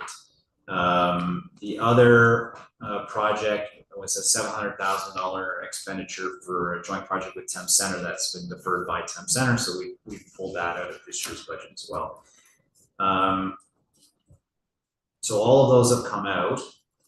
So sorry, so the budget does reflect road renewal of 23 years. This budget, this rate of 75.2 lane kilometers of renewal is a 23-year. So we're going forward, as opposed to 18, it would be 20 in the long, like that's what you're aiming for? We are aiming for 20. 20 over time. Yeah, Okay. 20 over time is what we talked about in the asset management study in the Yeah. report. So you'll see that recommendation from the asset management plan. And again, I'm being mindful of two things that are going to happen in 2025, which is sort of my challenge to present with the budget that's not closer to a zero increase, is the asset management plan, which is certainly going to have an effect on, or is going to have some tough decisions for us to make with regards to roads, bridges, and facilities, and how we're going to fund those and make up for the gaps that currently exist in the program based on the findings of that study. The other one is our county road assumptions and county road and bridge assumption study that we're reconvening in January.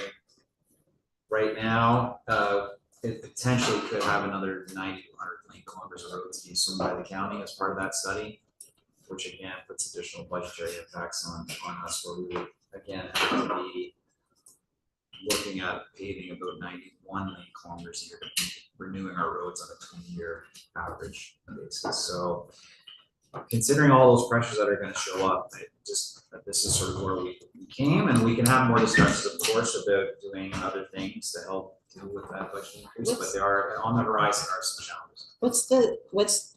Okay, so the asset management plan says 20 years. What's like the standard? Like, is it 20 or is it 25 or is it 18? Well, there's not really, for us, the standard is just based on our actual observation of how our roads are holding up over time. So it's a factor of, an asphalt road, I'm gonna get into real general engineering science. An asphalt road in and of itself, it literally will last you on a high traveled rural road network, which is what we have, high traffic volumes, high traffic speeds. The asphalt itself should potentially last you 20 to 22 years, depending on the environment, just due to environmental factors. So ultraviolet light breaks down asphalt cement, wear and tear, the amount of trucks on our roads, the winter maintenance. We're seeing a lot of pressures right now with the temperatures going up and down and up and down. We're having severe freeze thaw periods, more than we've ever had. So another side effect of climate change, which reduces the overall longevity of your asphalt, right? Those freeze thaw cycles really do a number on your roads, especially in our urban areas.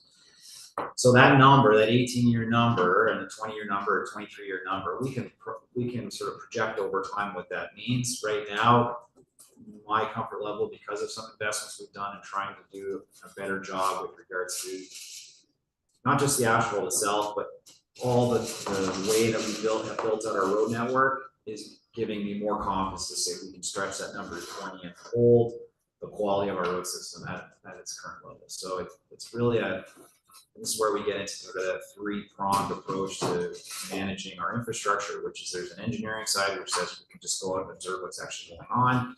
There's an asset management side that works into that, but also includes things outside of those factors. And then there's a financial side which just says it's going to cost us more to do things over time, and we have the value in these assets and depreciate and all sorts of things. So from a strictly engineering perspective, 20 to 25 years is that sort of number most municipalities shoot for to renew their road networks, and then bridges to that 75 to 100 year renewal process. So those are the benchmarks that we put into the asset management program or study. And then then this is kind of a general observation about the budget that I guess I don't know where the dollars are, but the last number of years, at the end of our auditing process and at the end of the year, we've had significant surpluses. And we've started the process off with budget increases. And then we find out we have an operating surplus. There was just the report that was delivered to county council on that. And I guess my question is, like, how is that happening? That we're ending up with these significant surpluses with nothing to show us at the beginning of this process that that's where we're headed. And I guess my question, with all due respect, is: are we budgeting for that? Are we when we go to audit for the 2025 budget, are we actually going to see a $3 million, $4 million surplus like we've seen the last couple of years? And if that's the case, then this number should look significantly different. And I don't understand how so much of the answers are, it's like a year-end process. It's a year-end process. Our budget variance reports should be reflecting what's happening. And I get a sense that we're not getting that in real time. And so, like, what is it? Like, I guess I'm saying, are we missing something? Like, what is happening that we're not budgeting correctly? Okay, so through the warden chair to the council. So there's been a couple things that I'm gonna say are one time. We talked about supplementary taxes. They've come in really good in the last couple of years. So am I gonna say, should you budget higher? No, I'm not gonna say budget higher because I know that that's gonna drop. So those were a little higher than they had been in the past. We also had some interest income. And I could say, I didn't anticipate last year we made all those changes to the loan program. I expected that loan program balance to go down a lot. So we had more money in some of our reserves or in our cash. So we got additional funding for those. So good news story is we got more money for our investments. So as you know, some of the investments come into county council as a revenue, but other ones have to go back to reserve funds because we're required for legislation to do that. So we did get a bit more money in that. Will we see a little bit in 2024? We might see a little bit of that investment income in 2024. Where do I think should we change what we're budgeting for investments in 2025? I kind of said that. I don't think so. I see that when I look at September actuals and look at where we're moving towards. So when we were at those, maybe a GIC at 4%, we're now down to 3, maybe to 2. So I'm going to say I wouldn't recommend that you do that, but those are conversations we have around the table. Some of it is in regards to the last couple of years after COVID. We started seeing large influxes of cash as well that we weren't expecting. Long-term care would be a great example where we ended up with a large surplus from that. That was a little bit of a timing that we weren't aware that we were going to get that funding. And at that time, that director indicated that we needed more municipal dollars in order to support the operations in what he believed to be legislation requirements. At the end of the day, we got additional revenue. So that was a timing difference. I've already talked to the CAO to say, okay, I'll go back and look at, because now I said we run the November, I'm going to go back and relook at that. Where are they at? How much new funding, like we talked about in one of his one-time funding envelopes, he got an extra 400,000. Some of it's happening very fast. He's got to turn it around very fast. Can he spend it all in that year or not? So I will go back and see what that looks like. If there's something I can go back to budget committee to talk about that. And I can go back to every single department now and see what, if there is a surplus, what's that going to look like? And then come back to the budget committee with some recommendations before we close the year. If you remember last year, we did a little bit around that process. We said, here's a better idea of our surplus. Here's some recommendations that we think you can do with that surplus. So when you did get that surplus document, it already highlighted where a number of those surplus were gonna be applied. So the budget committee with staff already took account for what those surpluses were gonna look like. So that was part of the budget process, and that's kind of what we looked at. We do the best that we can, talking to our directors around where that surplus is.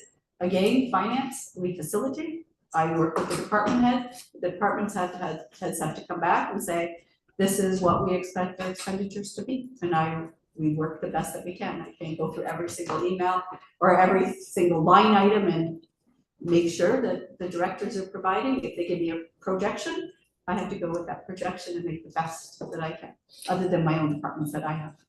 So are you getting information, do you think, on a real-time basis from the departments so that those variance reports that we receive are more accurate at the time? I think we are. Could we always be better? Absolutely. Everybody, we've talked, I don't like to emphasize this but we talk about a lot about lean. Like if I think about the long-term care would be a great example of, it's been very, very busy for the last number of years in our long-term care, just paying catch up. All these provincial changes that we're seeing. You mean financial management? Yes, financial Yeah. management, like they're running the operations, they're doing an absolutely fabulous job. That's an example, taking care of our residents, absolutely fabulous. And it's hard to keep on top of it. Your finances, what is this money for? What is that money for? We got that money, do I have to, because some of it could be tied to expectations. If you have to meet certain performance measures, you get that funding. And if you don't, are we gonna have to put an accrual in place because we may have to pay that back? Where I'd say what a great example would have been COVID. So we got a lot of one-time dollars for COVID, whether it was in land ambulance or long-term care. But given how fast the dollars came and the very quick turnaround, it was really hard to spend those dollars. How do you go out and hire staff like on a dime, and then it's one-time dollars? So, but on the other hand, for operationally, they have to respond to some of those changes. So it's been very busy, I would say, in the last few years, based on the resources that we have. We're trying to do the best that we can. Can we get better at doing that? Always, we always can get better at that, but.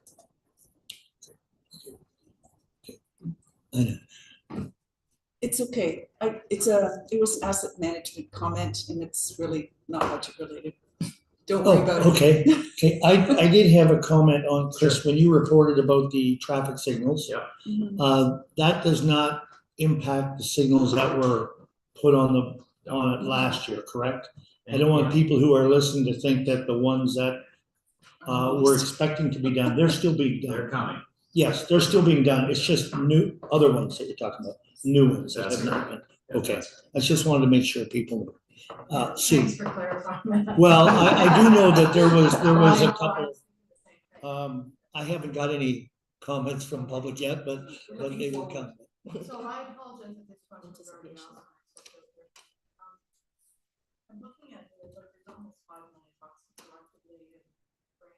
Is there any area, like, is that legislated, a certain percentage must be parked, or is there room to pull from that at all to support the increased request on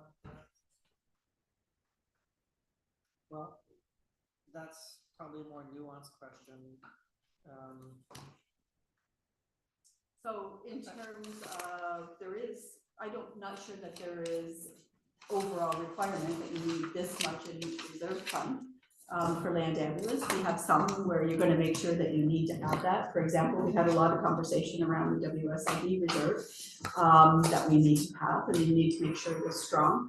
I will maybe take a step back on the reserves for land ambulance, and maybe the CIO wants to get involved. But a number of years ago, we had some good, strong, healthy reserves in there. And we got a lot of pushback at that time from the City of London to reduce the spending that we had for land ambulance. And we kept going to a reserve fund, and we kept going to a reserve fund.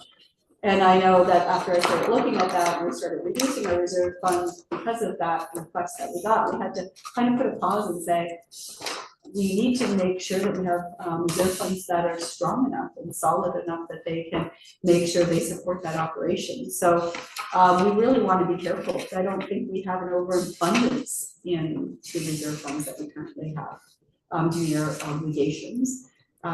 So Well, it's That's nice to kind see them broken down, because initially, like, Yes, like when we had talked on day number one, that there was 5 million reserves, so it's nice to see the breakdown, but I just wonder if there's any wiggle room there, so. and then I will point out, there's some that talk about some reserve funds are tied to the province. So they're kind of listed there. And some would be more municipal, so that could be shared with the city of London, or some may be with the county itself. So there is a listing of that and funding on top of it. I was gonna just add 2 points on it that I can say in public, and the Cindy kind of just made one of them, which is you gotta be mindful of changes aren't dollar for dollar changes because of how these funds were created. They're owned by different people, and that's why there's numbers decided there in terms of percentages. And the second thing I was gonna add is yeah, so I was just basically trying to say there that there's a government math perspective to this in terms of how, when I keep saying, I hope you know what I mean when I say 15, 35, 50. So everybody around this table knows what I mean by that. Then you have to think about that when you're talking about those funds. Second of all, Cindy touched on another piece that I was going to mention, which is that there has to be a broader analysis of the reserves, because if anything, my view is it's not really well known that like just on how much an ambulance costs if you have to start going and replacing things, or how much somebody's specialized equipment places. You look at this, sorry, not you, sorry, but the general public might look at this and see these numbers and go, wow, that's a lot of money.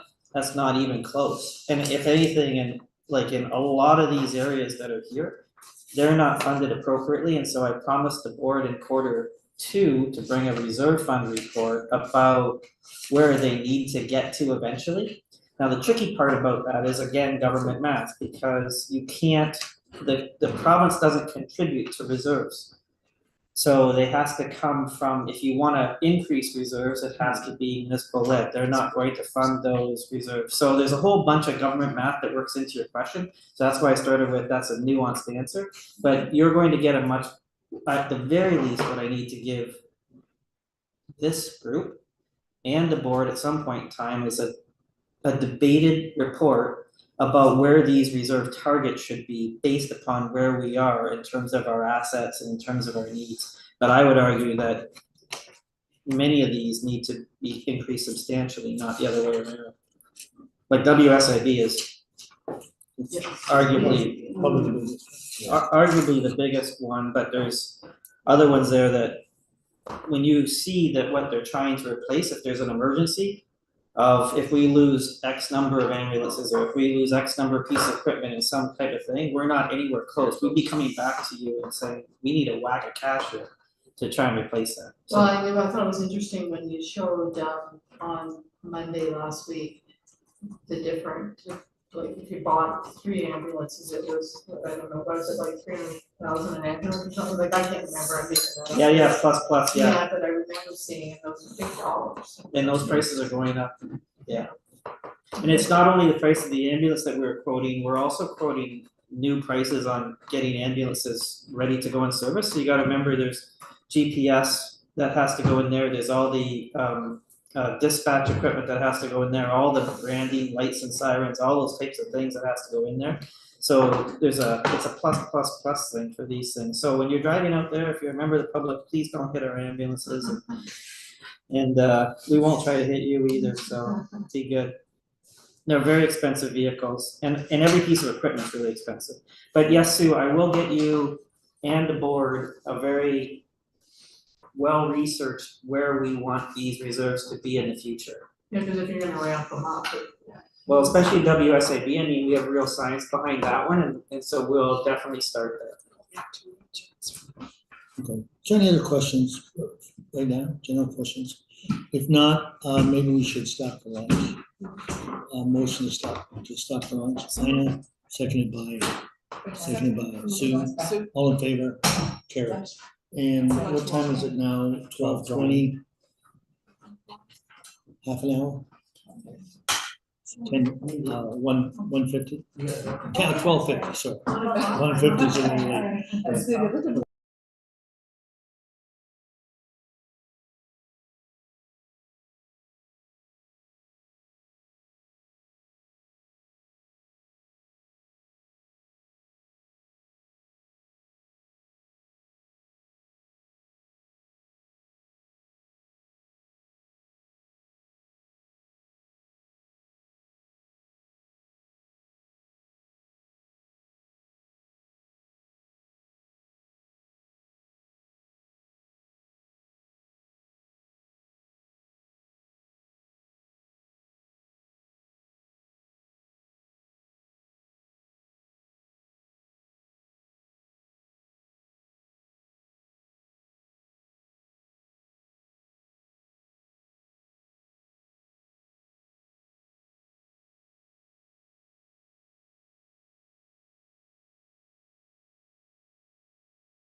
Did you get the one from Calandra?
Thank you. We are by concession again.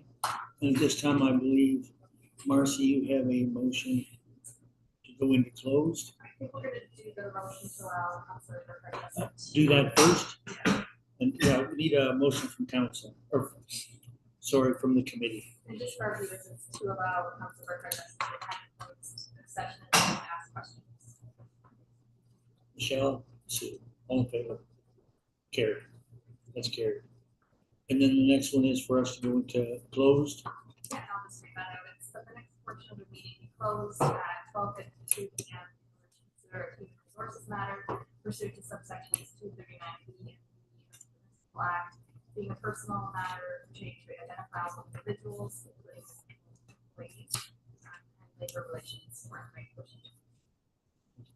Moved by Michelle, seconded by Heina, all in favor?